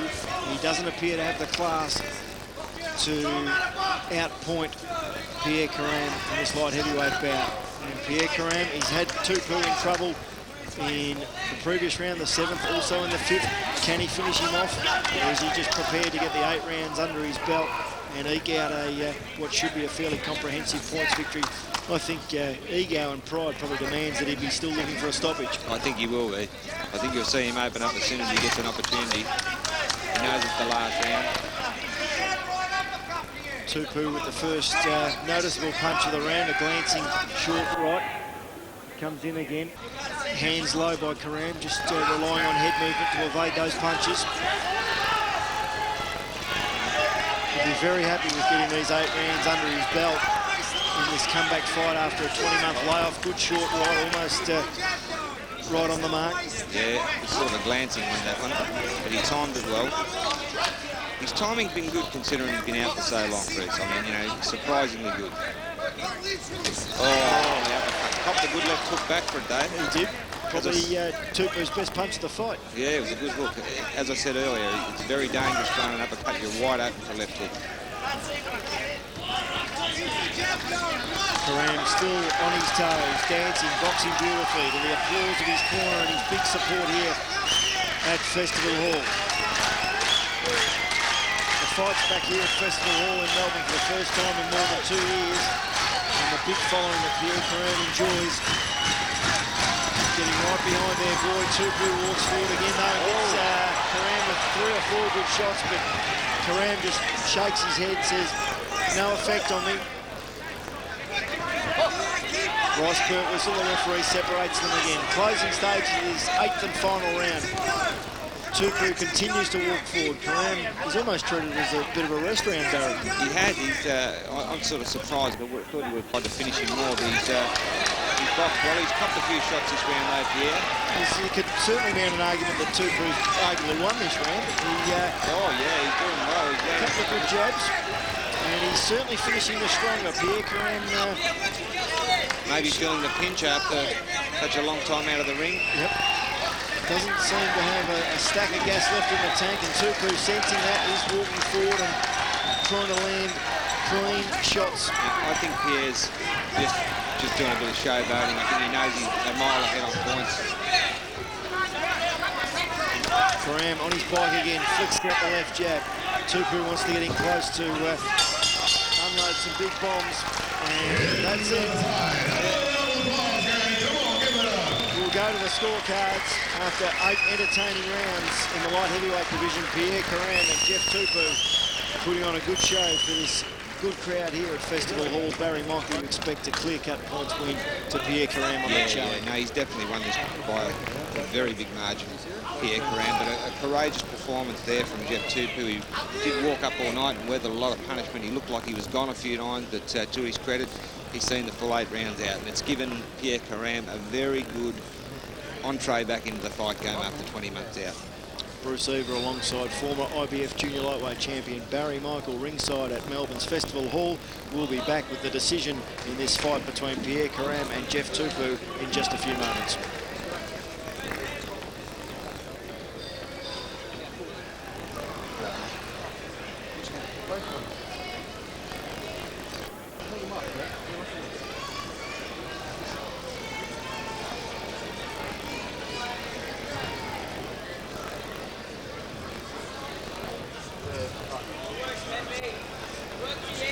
So who do you think won it, ladies and gents?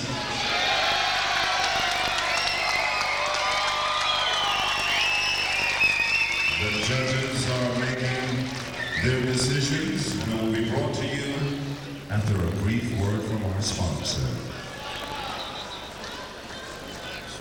Big Time Promotions is the way to go.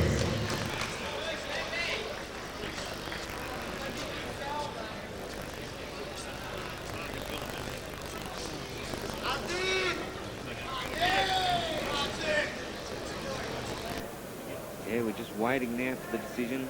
The scorecards have been collected. Welcome back to Festival Hall. We're just awaiting the judge's decision in this light heavyweight bout between Pierre Karam in the blue corner and Jeff Tapu in the red corner. And Pierre Karam, according to Barry Michael, will have taken out a clear-cut points decision on his card. And Rodney O, the ring announcer, will take it away with the judge's decision. Scores the fight 79-62. Khan Theodoro scores the fight 79-63. Annika Williams scores the fight 79-63. For a unanimous decision to the blue corner,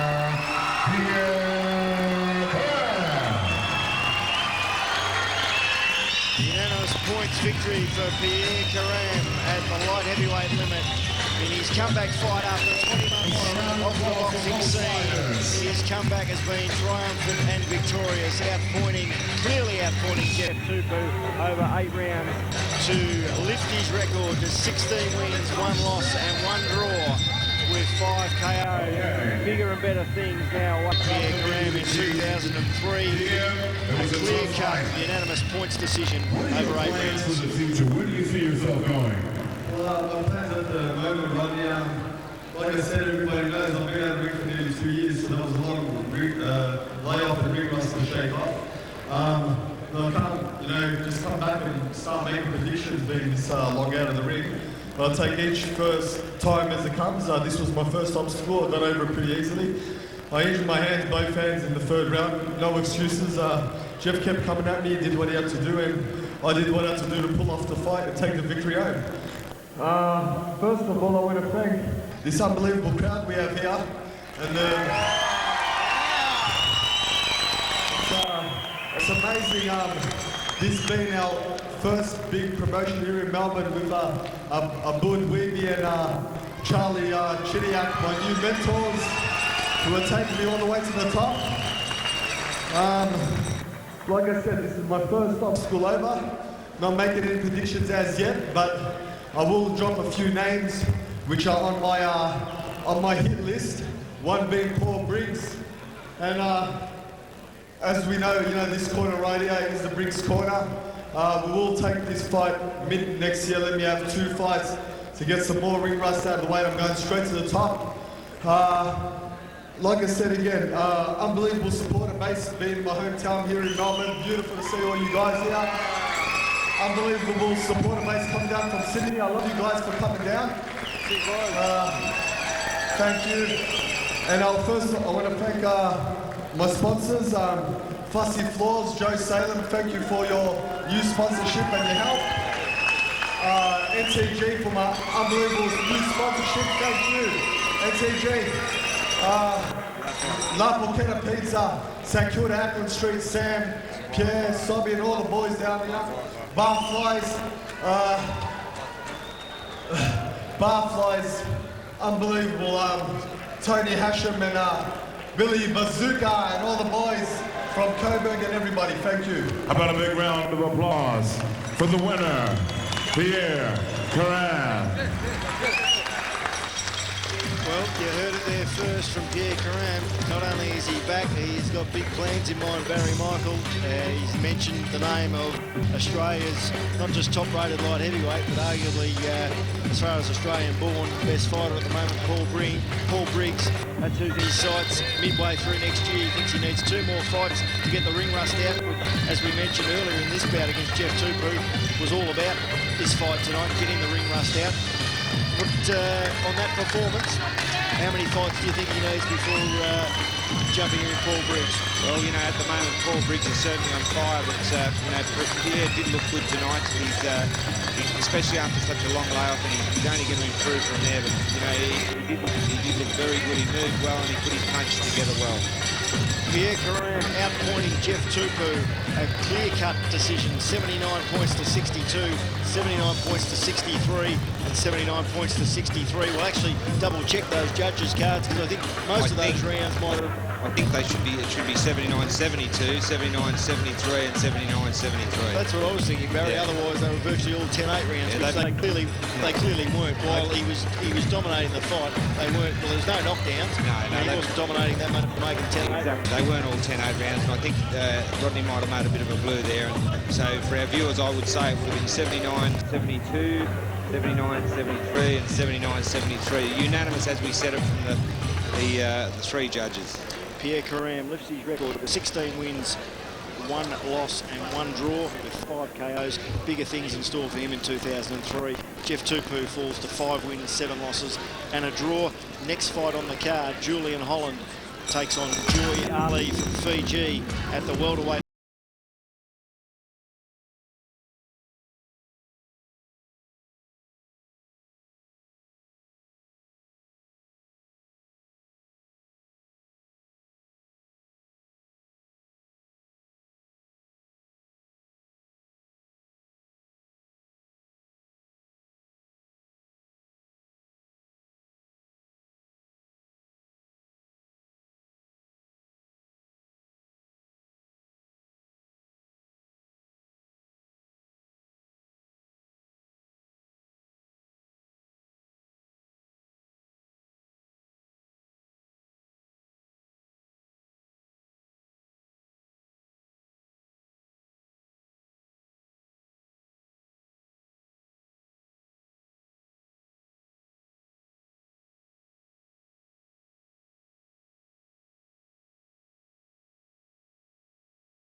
All right, ladies and gentlemen. Moving now to the 67 kilograms welterweight class. Out of the blue corner, we have a former Australian and Commonwealth champion. A man who has added the name of a very talented Shannon Taylor to his list of knockout opponents. Boasting a record of 31 fights, 21 wins, 18 by way of knockout. Ladies and gentlemen, Julian, the Fighting Warrior Holland.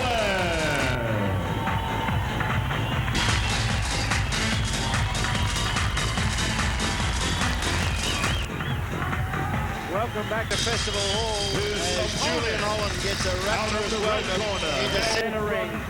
The Fighting Barrier, Julian Holland with a sensational record, 28 wins, 3 losses, 1 draw. Former Commonwealth and Australian welterweight champion. Middleweight champion, Joy Ali. And as your ring announcer, Rodney welcomes This Joy is scheduled Ali for from Fiji 10 center ring rounds as of well. boxing. And this promises to be a cracker, Barry Michael. Of course, we don't know a lot about Joy Ali, but he does have his record as quoted to us.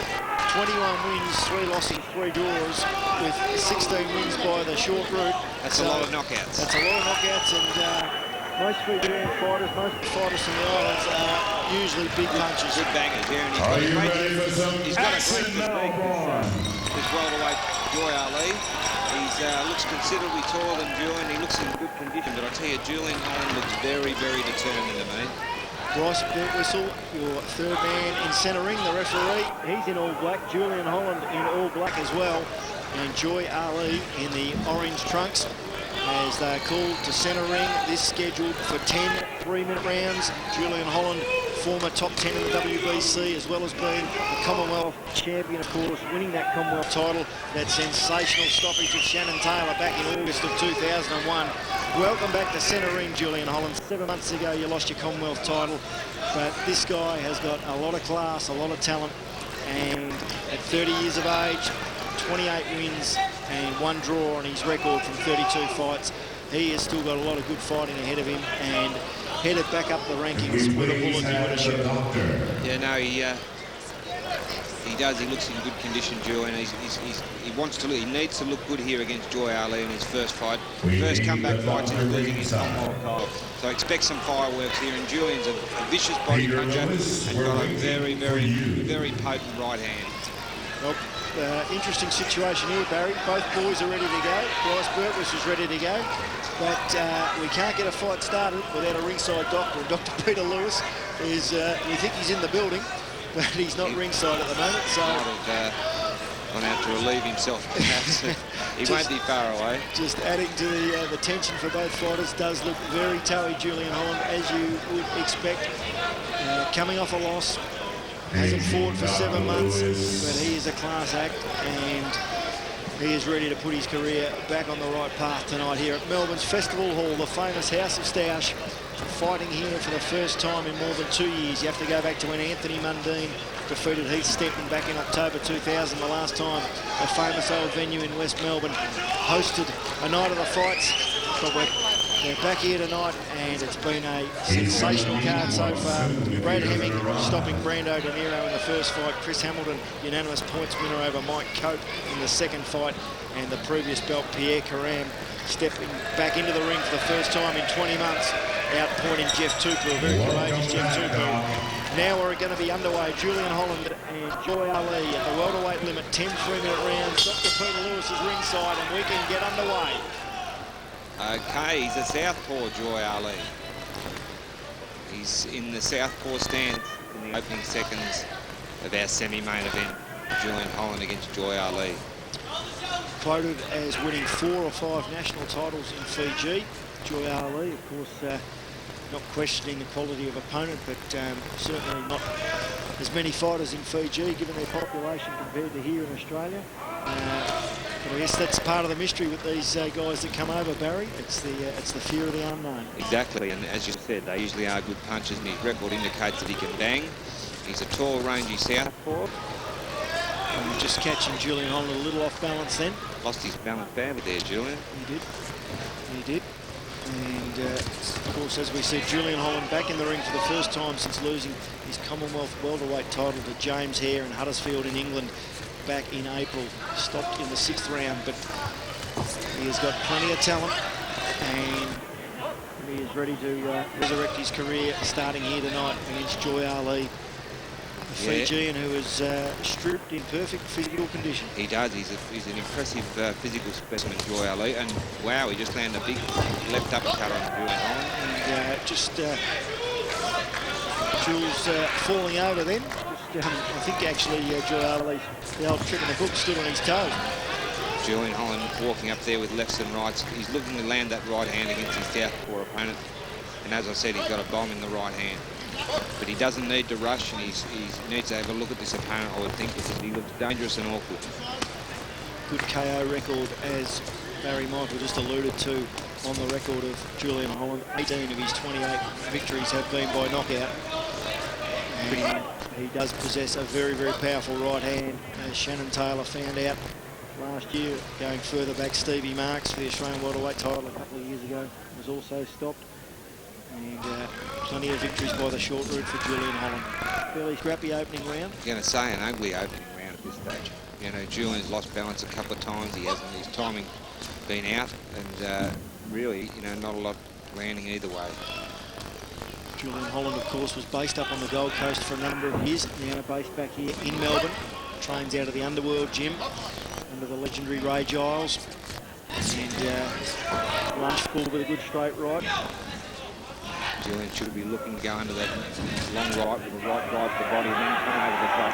Starting to open up a bit towards the end of the first round here, Julian Holland. Certainly a very awkward-looking customer, Joy Ali. Very wide stance as well. Very wide stance. I was going to mention that he's got his legs very wide.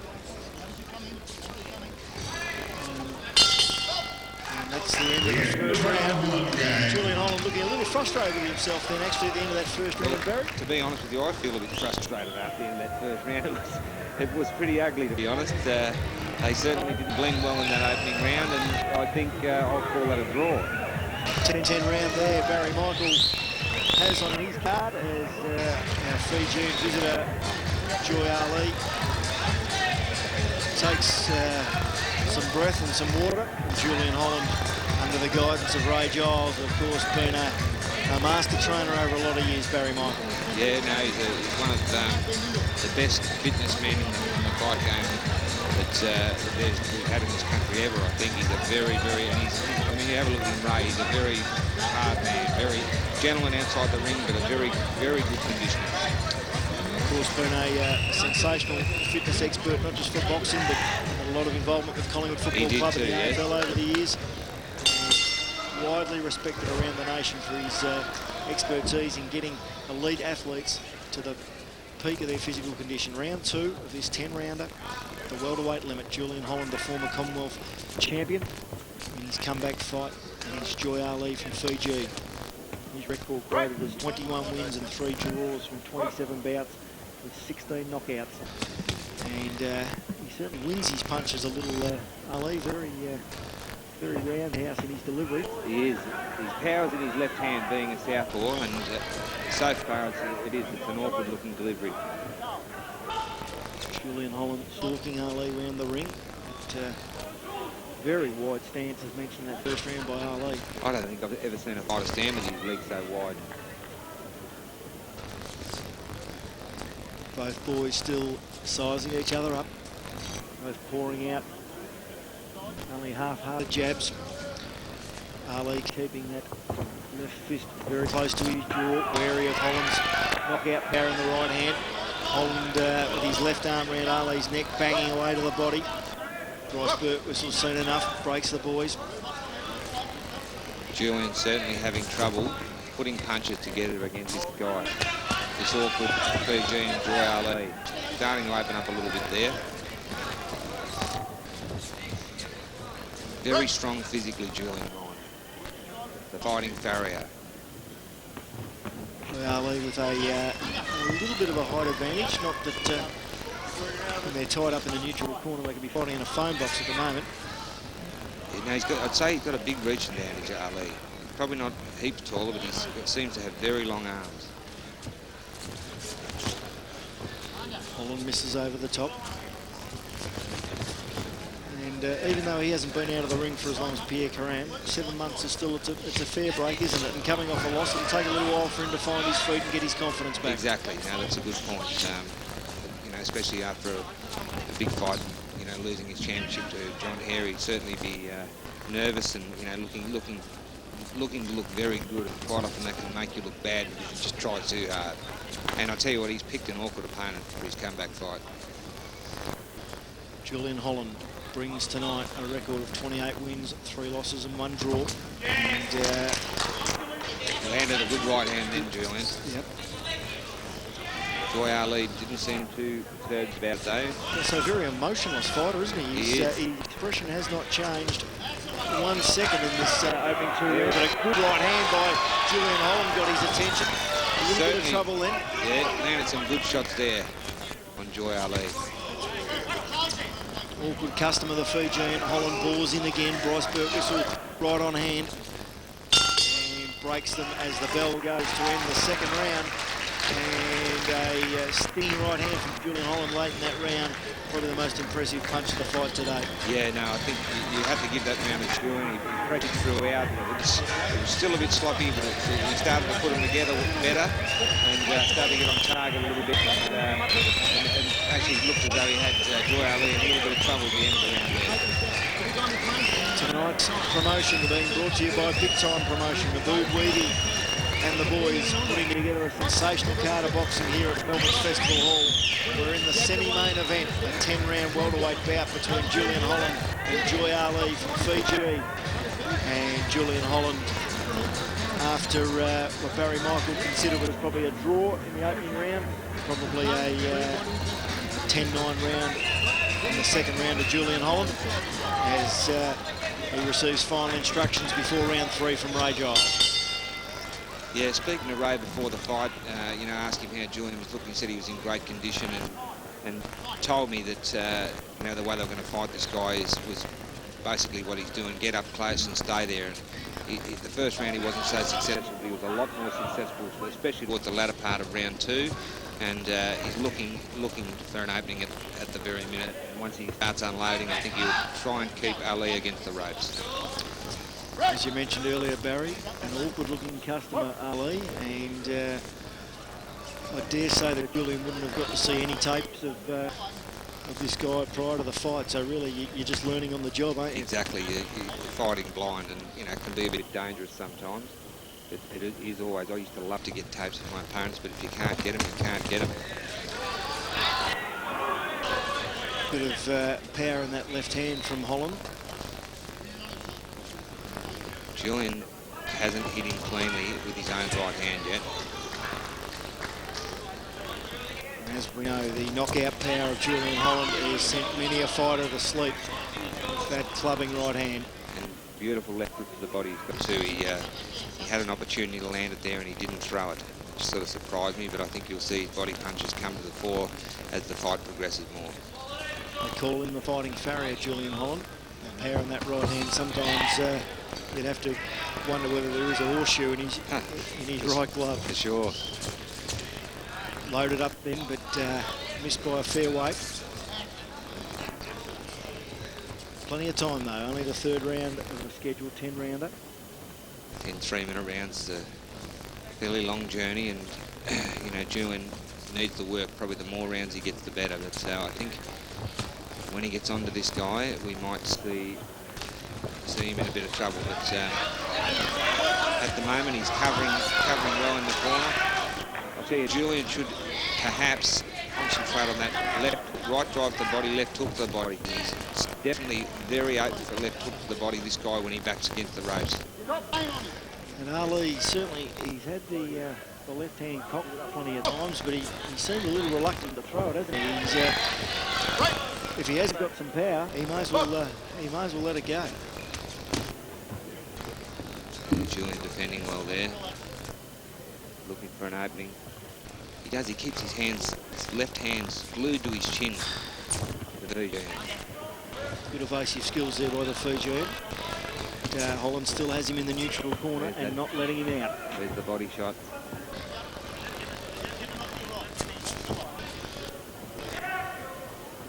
Once again, this stony expression by the Fijian. He certainly doesn't seem to be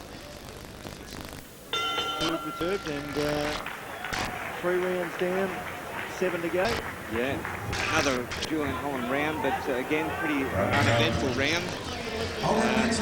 Both fighters, having trouble landing cleanly.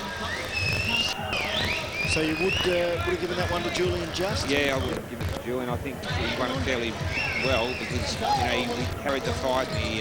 better work rate? Better work rate, better combination. I don't really think Joy Ali hit him that round with anything substantial.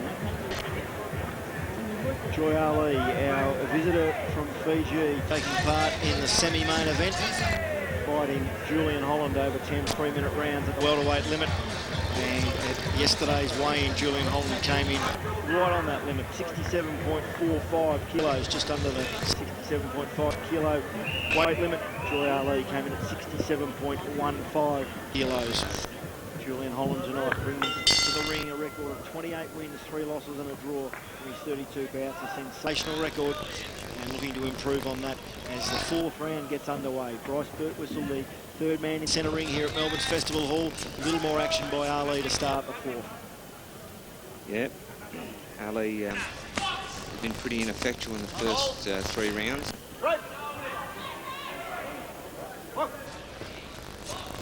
Julian Holland looking to lift the pace a little, up on his toes, bobbing and weaving. I think he's probably just getting into his rhythm now, although his timing's still not right. He missed with a wild left hook there. When's the big right hand going to come? And the left hook to the body. I haven't seen his good body punches yet. Julian Holland electing to wear the all black trunks, short black boots, made famous, of course, by Iron Mike Tyson. Joy Ali, very colourful in the orange trunk with the black and white trim. Julian brushing Joy Ali's gloves away, looking to get through with his own shots. Holland clearly with the greater work rate. Ali just doesn't seem to be throwing enough punches, just with bad intentions. They're only half-hearted, pouring out a jab a couple of times, happy to tie up Holland. He doesn't look too keen to me at the moment, Joy Ali. There's that clubbing left to the body Barry Michael just told you about while they were in close. But, Ali continues with this very emotionless expression. He's an interesting fighter to watch. He just threw a left hand there, and it didn't land cleanly, but it did put Julian off balance. I really think he's got some power in that left hand of his. Julian's starting to put together a little bit here. The Australian certainly taking the fight to the Fijian and building up the points as he does. The pouring jab there by Ali. Tied up again. Bryce Birtwistle once again will separate them, and actually first warning I think probably there to Ali for continual holding. Julian Holland tried the right side of the body. I'm surprised he hasn't done more of them against his southpaw opponent, but now he's starting to get on. Now he's getting on target. Fijian puts in big shot there. Good straight right to the body started it, and a few clubbing right hands to the side of the head. And the right to the body again. It's a good shot, and it's hurting the Fijian. Ali tries to fight back. Certainly hasn't thrown any combinations of note, Ali, as it's just virtually one punch. Holland blades in again, and that's the end of the 4th round. Barry Michael, another round of Julian Holland, and just at the end of that round, he's received a cut over the right eye. I did notice there was blood earlier, and I wasn't sure where it was from or who it was from, but it appears that Julian has got a cut to his right eye. It's above the eye. They Giles working feverishly on it during the break between this 4th and 5th round. And give her a round of applause. She deserves it.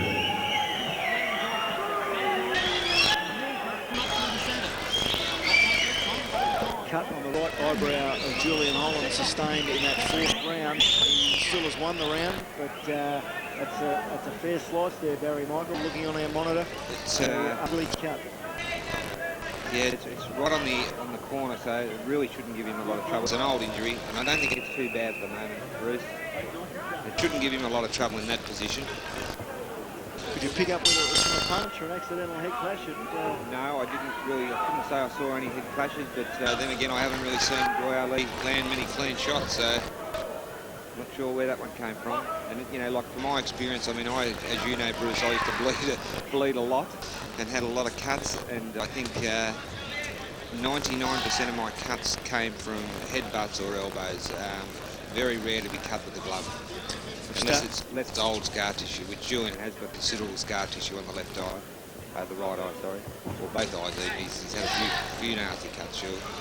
We've started the 5th round of a scheduled 10 welterweight fight, international welterweight fight between Julian Holland in the black trunks from here in Melbourne, Australia, and Joy Ali, the Fijian, copping some heavy body blows there from Julian Holland. A couple of big body shots there from Julian Holland. Ali with a bit of a show of strength there, tries to shrug Holland off. He ties him up again. I think he's quite physically strong, the Fijian. Certainly not an inch of fat on him. No. He's stripped in terrific physical condition. Holding that right hand out almost as a measure, trying to measure Julian Holland, but he does have to get more active, Barry Michael. Yeah, he's undoubtedly got power there, the Fijian, but he hasn't been able to deliver it in any shape or form at this stage of the fight. Well, that was meant to be. He was thinking about it and then changed his mind. Julian Holland continuing with an impressive work rate, trying to get in and unload his right hand, as well as some body shots. Ali proving fairly awkward to hit, though. Yeah, an awkward target. He's got a tight defence, and as I said, he's a physically strong specimen. He's not a weakling, for sure. In the neutral corner, some body shots there, scoring again for Julian Holland. And a good jab followed up by a good straight right, another left hand, and good body shots as well. The best combination of the fight by Julian Holland. Starting to put him together far better in this round. Blood just starting to trickle out from that cut above Julian Holland's right eye. Once again in control of this 5th round.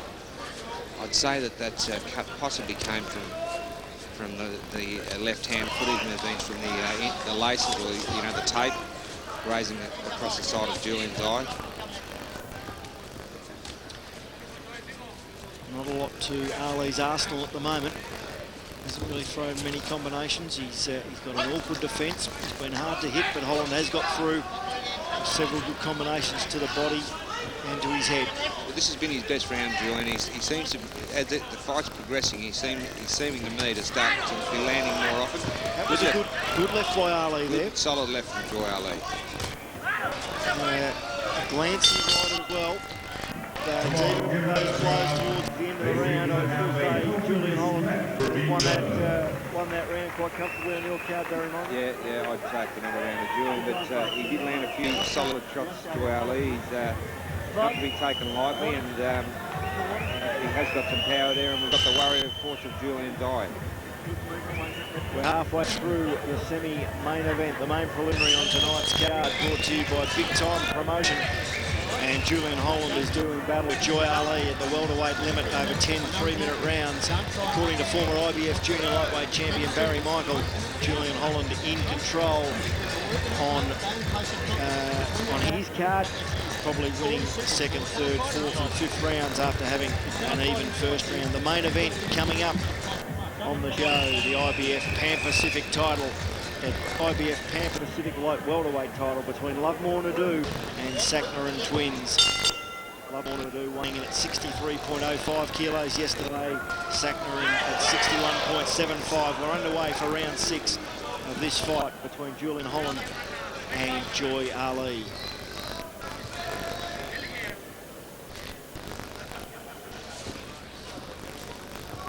Ineffectual, he's punching air at the moment, Ali, and didn't get close enough to Holland, who just answered back with a couple of crisp shots to his face. Doing a bit of showboating for Fijian. You would wonder why, given the state of the fight, Barry. Exactly, or maybe he's trying to confuse his opponent, or what's this? Yeah. Julian Holland trying to find his range, wanting him to get inside and unleash that vicious right that we know he possesses. Fijian doing a flush thing with his hand, not landing. Julian Holland losing his balance again. Yeah, his balance, his boots have been slipping quite a bit tonight. And again. 4 times. A couple of times in the first round, a couple of times in this, the 6th. Ali tries to drive her straight up the middle through Julian's gloves, but to no effect. Wild right, missed there by Holland.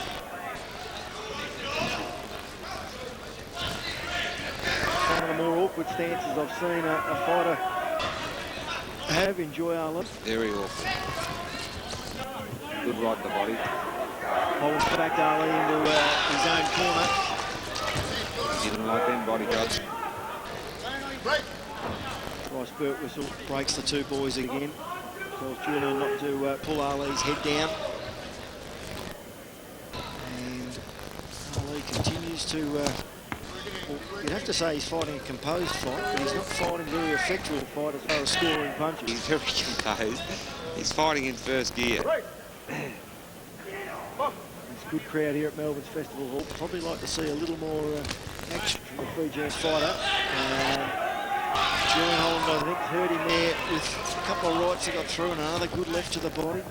Ali, he swings for his knees, but he does decide to unload, doesn't he? He does. He's a swinger. He's one of those. Oh, good left hand from Joy Ali. Nice straight left hand to Julian Holland's face.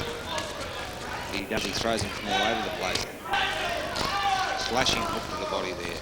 Those left body shots, I think, starting to take their toll on Joy Ali. He's got him in Ali's corner, and he's going to go down here.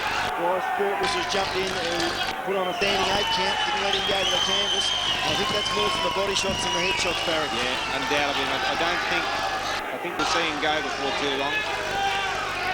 Don't think he'll stand. Not looking too interested, and saved by the bell.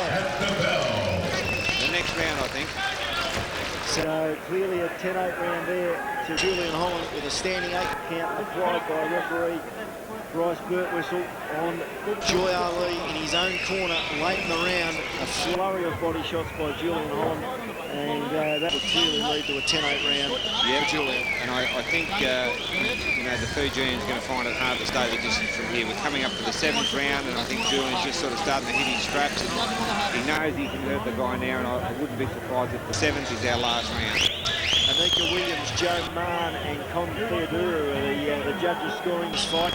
I agree with Barry Michael, they mightn't be required after this round. Joy Ali in a lot of trouble at the end of the 6th. He's still got 4 rounds to negotiate to get to the end of this fight. And Julian Holland, you would sense, can smell blood. In the Fijian's corner too, he's quit. He's quit in his corner. He's quit in his corner, so those body shots have certainly taken their effect. Julian Holland certainly wanted to get a couple of more rounds under his belt. He's not that impressed with his opponent doing that, but that will go down as a stoppage after 6 rounds. And Julian Holland is back in business in a big way with a 6-round stoppage with Joy Ali in Melbourne's Festival Hall to lift his record. Has decided along with their corner, the fighter will not go on. The crowd aren't happy about that. Concedes your winner, Julian. As your ring announcer, Rodney O, tells you, the fighting barrier, Julian Holland back in business with a 6-round stoppage of Joy Ali. And that lifts Julian's record at 29 wins, 19 now within the distance, or inside the distance, 3 losses and 1 draw. And Joy Ali, Barry Michael, still in his corner, and he might have more than just bruised ribs. Yeah, no, he was definitely hurt, but I was surprised to see him quit when he did, but he's obviously in pain. He's not venturing to leave the ring at this stage. Just crouching there, but I think the crowd... How about a round of applause for both fighters in the way? They had a mutual respect for one another. And we'll go back to ring announcer Rodney O, and I'm sure he will be catching up with what will be a very happy Julian Holland very shortly. Ray Giles, of course, very pleased as well with the showing of his charge. Bryce Burt whistle takes your winner, ladies and gentlemen, the Farrier, Mr. Holland. Give him a round of applause, gang.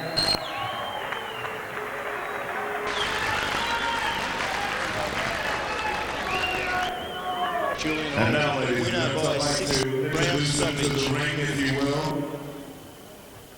Big Time Promotions will now have an auction. Hold on. First up, the big fella has a few words to say. Thank you. First of all, a little bit of a disappointing end to that fight. He's a very awkward customer. Very good boxer, but you know, I was just working into it, trying to, you know, it's my first fight for 8 months, so it's great to be back, and I wanted the round, and it's great to be back in Melbourne in front of everyone. Yeah. Secondly, I'd like to thank the Tom Promotions for coming to Melbourne and putting this on and backing us boys down here. Thank you, good. Also the CFMU, Martin Kingham, all the boys, all the workers, the union members, we built this city. And also, I'd like to thank my sponsors, Russell Athletics, Signature Spas, Massages, a company called Fast Form Structural Systems who's looked after me this year, and everyone else. Thanks a lot. Thanks for coming and supporting us. Give him another round of applause. A champion down here. The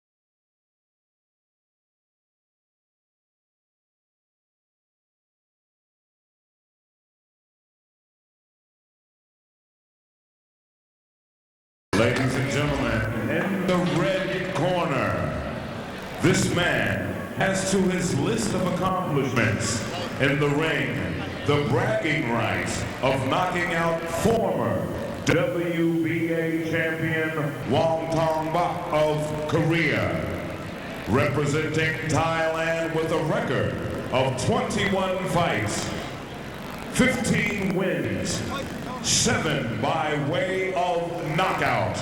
Ladies and gentlemen, Sakrinun twins. Give them a round of applause.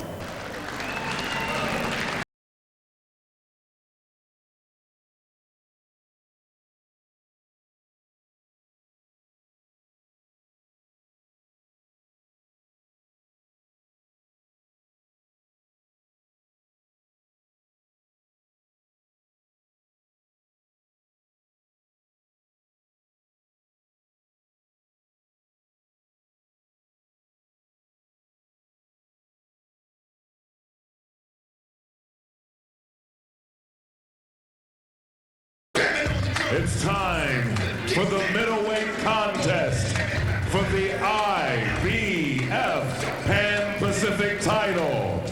Scheduled for 12 rounds of boxing action. In the blue corner, this fighter is originally from the country of South Africa and now lives and loves Melbourne. He's formerly been rated number 2 in the WBC rankings with a record of 36 fights, 31 wins, and 19 by way of KO. Ladies and gentlemen, guys and girls, entering the ring, the Black Panther, Lovemore.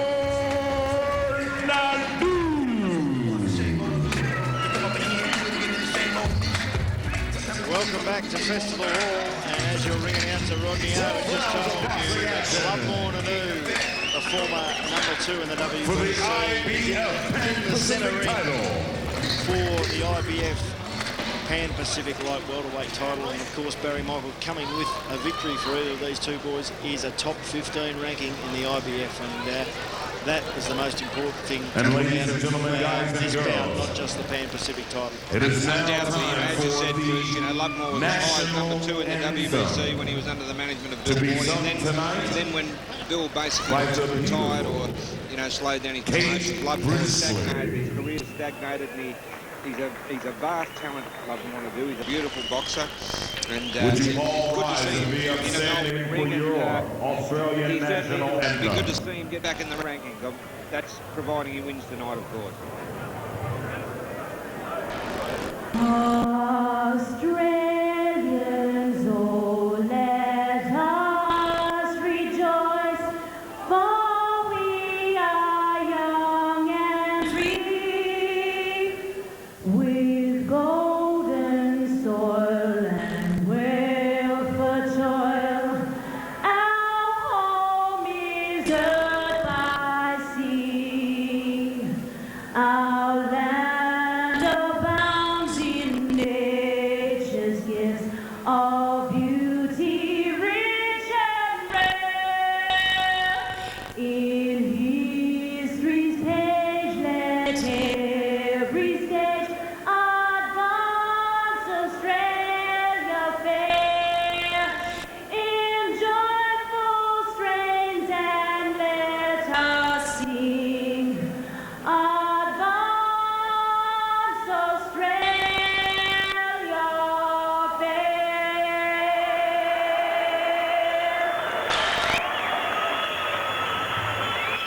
Thank you. Lovemore, Ndou and Sakrinun twins for the IBF Pan-Pacific light welterweight title here at Festival Hall in Melbourne. Your main event on this show put on by Big Time Promotion. And the record we have for Sakrinun twins is 16 wins, 4 losses and 1 draw, 21 fights and 7 stoppages. And of course, Lovemore, Ndou, a very impressive record. 31 wins, 19 by way of knockout, 5 losses and a draw from 37 bouts. A top 15 All right, Melbourne, IBF give him a round of applause. Let's get it on. Victory here tonight, 12 3-minute rounds at the 63.5 kilo limit. We're underway in round 1. Sakrinun twin is another southpaw, and I'll tell you what, he looks much smaller than Lovemore Ndou, who's also boxing from the southpaw stance, which is quite strange, I would think. Barry, there was more than a kilo difference between the two boys when they weighed in yesterday. Sakrinun weighed in at 61.75 kilos, Lovemore at 63.05, and of course this being Lovemore's first outing at light welterweight at the old 10-stone limit, better known as a lightweight. Yeah, I tell you, he's got an incredible physique, Lovemore Ndou. I mean, to think that he's moved up from 61.2 to 63.5. You look at the physique, I mean, it's unbelievable. Looking very confident in the opening second of the first round, Lovemore Ndou. He certainly is, and he has got some of the quickest hands in boxing. Oh, he's got incredibly fast hands. Of course, originally from South Africa, Transvaal in South Africa. He's been campaigning here in Australia for about the last 6 years. Hasn't had a good couple of weeks, actually. He was involved in a minor car accident about a week ago. Of course, a few weeks ago, his manager and very close friend Stewie Duncan was assaulted. Badly injured in an assault outside after the fights at Knox, and was actually in a coma. But I spoke to Stewie earlier in the week, and he's on the road to recovery, thank God. And a great man for boxing Australia, and a gentleman himself, Stewie Duncan. Terrible to see what can happen by some maniac, with an outrageous assault, with some of the things that happen. I'll tell you what, looking at this fight, this tie certainly knows his way around a ring. He can put them together. 21 fights is the record that we were handed regarding Sakrinun twins. 16 wins, 4 losses and a draw. And he's not the only one in there with quick feet, flashy hand speed, and prepared to get on his bike and dance a bit. They could both be suited with liking to showboat a little, Barry. Oh, undoubtedly, Lovemore, certainly likes to show his his prowess in there. But the tie, you know, he copped a few early there, and you know when Lovemore unloaded, and now he's shown that he can certainly fire back. Both fighters going to the body. Sakrinun keeping his hands very low when he's on the move. Lightning fast punches from Lovemore to do. I'm surprised that Lovemore is boxing solely in a southpaw stance.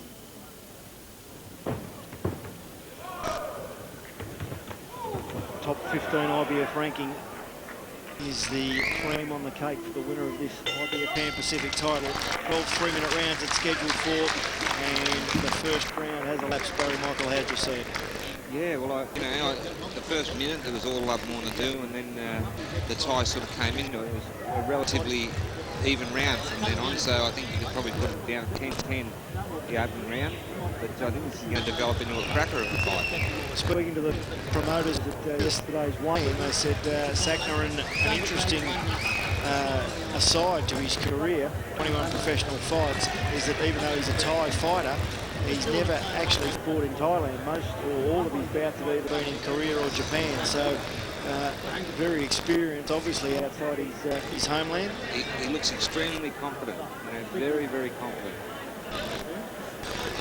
Conceding weight to Lovemore Ndou tonight, who, of course, Lovemore Ndou coming off not so much a shock loss, but he's been campaigning in America. His last 3 fights before tonight have all been in America for 1 win and 2 controversial losses.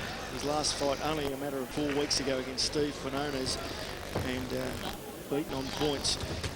Depends on who you talk to. They will tell you that Lovemore Ndou was robbed blind, having Quinones down in the first round, but then losing a points decision after 8 rounds. But that was then, this is now.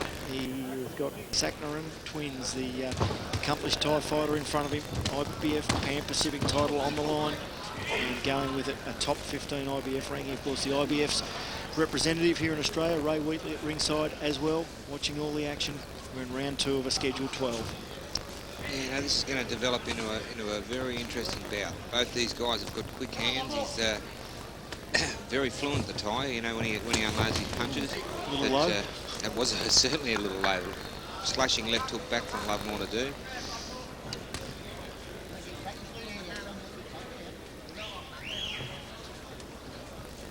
Both boys still sizing each other up.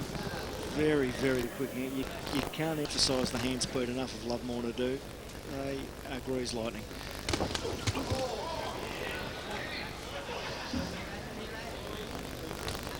Sakrinun not phased by that hand speed though, and as mentioned, has got fairly quick mitts himself. Can punch as well. Sakrinun appears to have an abrasion under his left eye already. Small mouse developing under Sakrinun's left eye, as Barry Michael just told you. Bruce Eva and Barry Michael, a former IBF junior lightweight champion, at ringside here at Melbourne's Festival Hall, the main event, the IBF Pan Pacific title between Lovemore Ndou and Sakrinun twins from Thailand. Lovemore Ndou looking very, very strong at the light welterweight limit. He always looks as if he's chiselled out of stone, doesn't he? Just incredible physique.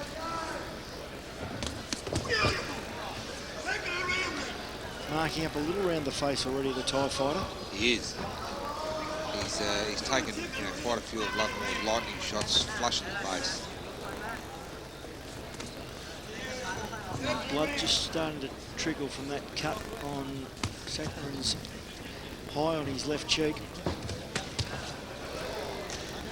Swinging left misses by Lovemore Ndou, but getting the better of this second round again. The eye actually starting to close up a little bit now. Yeah, definitely a Lovemore Ndou round this.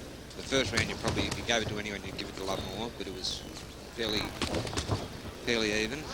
Fighting at a good pace, Barry. Yeah, terrific pace. Lovemore looking very, very strong. Walking up.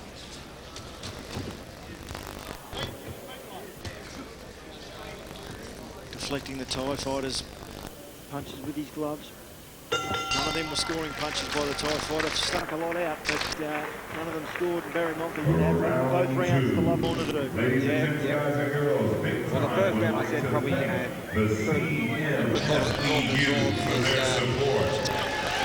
Ty did come back well in the second half of the round. This was round 2 was definitely a Lovemore. And I would think the majority of the judges probably would have given Lovemore the third round as well.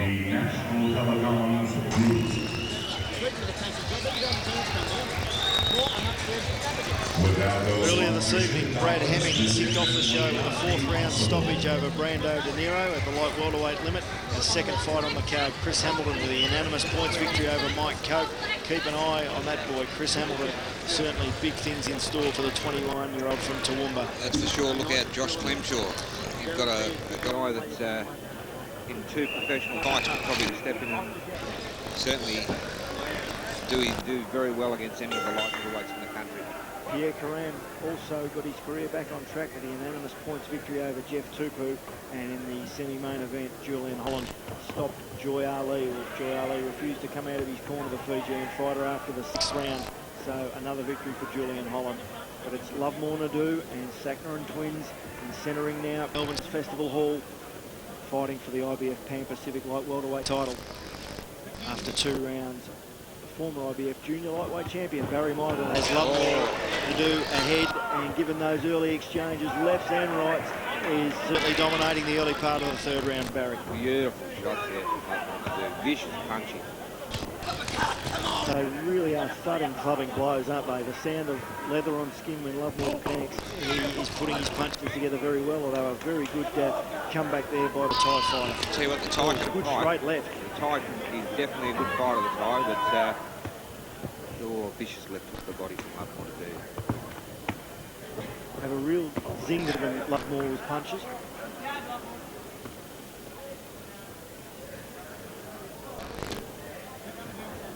The Thai fighter, as Barry Michaels told you, he's already absorbed a fair bit of punishment and throwing the leather back in liberal doses as well. Yeah, he's a talented fighter. 16 wins and a draw from 21 fights. Sakrinun twins brings to centre ring tonight. 7 stoppages in those 16 victories. Oh, beautiful. That body shot has got the Thai in a lot of trouble. Oh, he's in big trouble. It was a flurry of body shots at him covering up, but he wasn't covering up his face. A crisp left hook to the jaw. Beautiful left hook. Bryce Burwhistle puts it on a standing 8 count, Barry. Yeah, The Thai's looking in quite a bit of trouble here. He's nearly going down from those body shots. He grits his teeth and walks up bravely, but I tell you what, he's in for a lot more of what he just copped from Lovemore to do. There's that vicious body shot again. What a cracker. Lovemore to do, giving the rib cage of Sakrinun twins an almighty workout after only 3 rounds of this IBF Pan Pacific title. And Lovemore in the orthodox stance now. He's discarded the southpaw stance. He's back in his, which I think is probably his more natural stance, the orthodox stance, and he's landing big punches here. Just got out of trouble then, the Thai fighter, but once again copped a lot of punishment. Blood starting to trickle from a left cut over his left eye, and looked in trouble again, Barry. He's in a lot of trouble, this The Thai boy. His eye's not looking good, and those body shots are cutting him in half. Wanting to keep out of harm's way, but Lovemore to do, stalking him round the ring, like his nickname suggests, the Black Panther, and we could have a stoppage very shortly here. He's knocking the Thai fighter around the ring, and eventually he goes down. He is up to the count of 6. He's had enough, I think. He's going to take a 10 count. No, he's up at 8, and he's just about... He did look as if he had enough, didn't he? And he was saved by the bell. Yeah, I don't think he's going to go too well from here on. I think Lovemore is just about put him out of business. 3 rounds down, and the Thai fighter, Sakrinun twins, was also down late in that 3rd round, making it a 10-8 round to Lovemore to do, and Lovemore very composed, very calm in his corner, listening to his instructions from Ray Giles in the opposite corner. Sakrinun twins is a little distressed. He's gasping for air. He has got the barrage of body blows. I tell you what a difference a couple of rounds, mate. You know, he was that cocky earlier on, but he looked like a very distressed fighter at the end of that round. That late flurry by Lovemore certainly not the start yet. fourth round approaching.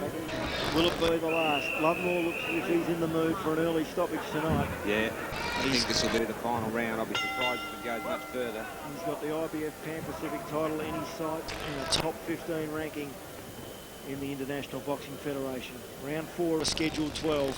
But the tight fighter Sakrinun twins in all sorts of trouble against Lovemore Ndou here at Melbourne's Festival Hall. Back in the southpaw stance against Lovemore. Again, Lovemore Ndou. He's switched to orthodox, but normally boxing an orthodox style. The Thai really having a go here. They're brave, these guys. The Thais are always brave fighters, but I tell you, that vicious left hook to the body is a shot that keep cutting him in half. Right. Oh, down from body shots again. Courageously opened the round with a flurry of blows. He's going to sit the count out, I think. And corner are going to throw the towel in. They've had enough. And Lovemore wants him to stand up. Lovemore's not impressed that he's just taken the 10. And that is it, as ring announcer Rodney O suggests. Very interesting at the end of the fight. Lovemore actually dragged his opponent to his feet, but he didn't want to have any more part of that. Sakrinun twins. Very, very impressive play. A fourth round stoppage by Lovemore Ndou gets him the IBF Pan Pacific Light Welterweight title and a top 15 ranking in the IBF. He is back on track after some disappointments over in the United States, Barry. Back in Melbourne, Lovemore Ndou is back on track. Ladies and gentlemen, guys and girls, He's a great addition to the his IBF Pan Pacific champion, Lovemore Ndou. Congratulations. This event was brought to you by Big Time Promotions. Lovemore, would you like to say a few words, my good man? I just want to thank everybody who came out to support me tonight. I feel really great tonight. I didn't even waste my punches, so I was just hitting the right punches at the right time. And I knew as soon as I caught him with the first body shot, I knew he was going to go down. And I just want everybody out here to know that I'm going to be the next superpower in the super lightweight division. There's a man out there called Ndou. He's a great champion. I love him and I respect him as a fighter, but I don't think he's going to stay in the division too long. He's done a lot for Australian boxing, and hopefully one day he's going to, retire or give up his titles, and I'll get an opportunity to fight for that. So you're looking forward to getting your hands on that title and becoming the next big fighter out of Australia? That's exactly what I'm looking at. There's a lot of competition in this division. There's Zed Judah, Shamba Mitchell, all those great fighters, Vince Phillips, that's the guys I want to fight. Mohamed Abdullayev, I want to fight him. And I want to thank the promoters. Big Time Promotion, Abud, Charlie, my trainer Ray. I want to thank Ray Whitley from the IBF and NTG, everyone else. I love you guys. How about, gang, a big round of applause for your new champion, Lovemore Ndou. Lovemore Ndou setting out exactly what he wants to achieve in boxing, and that is to take a world super lightweight championship. But he did mention, Barry Michael, that he's probably prepared to wait till Costa Tszyu vacates the throne. Yeah, you'd have to also consider, and I probably think where Lovemore's coming from, that Costa, I wouldn't imagine, will continue much longer, but maybe 2 or 3 more defences. But who knows with Costa, because he still is fighting beautifully. But the light welterweight division, Costa Tszyu is the supreme champion. He's the undisputed champion. He's got the 3 belts, so he's certainly picked a hard division to step into. But I tell you what, Lovemore Ndou is a good enough fighter to upset anyone on a given night. He's a very, very top-class, world-class fighter. Just wrapping up tonight's card from Melbourne's Festival Hall. Lovemore Ndou in the main event took out the IBF Pan Pacific title when he knocked out Sakrinun twins of Thailand in the 4th round. In the semi-main event, Julian Holland defeated Joy Ali from Fiji. The Fijian fighter refusing to answer the bell for the start of the 7th round. So a TKO after 6 rounds to Julian Holland. Pierre Karam returned to the ring after 20 months and a unanimous points victory over Jeff Tapu in an entertaining light heavyweight bout. Chris Hamilton, the young gun from Toowoomba in Queensland, only 21 years of age, made it 2 from 2 in the professional ranks with a unanimous point victory over former kickboxing champion Mike Cope. And the bout that got us underway this evening, a light welterweight bout between Brad Hemming and Brando Niro. Brad Hemming won by a TKO in the 4th round. Barry, your final thoughts on what was a very entertaining card? Yeah, just, great to see the boys from Sydney bring, boxing back to the House of Stoush Festival Hall. It was a very, very good card. I mean, top-class fighters on the card, world-class fighters, and a good crowd here as well, and I'm sure it'll be better next time. And I just look forward to seeing the guys mate here again. On behalf of Barry Michael, former IBF Junior Lightweight Champion,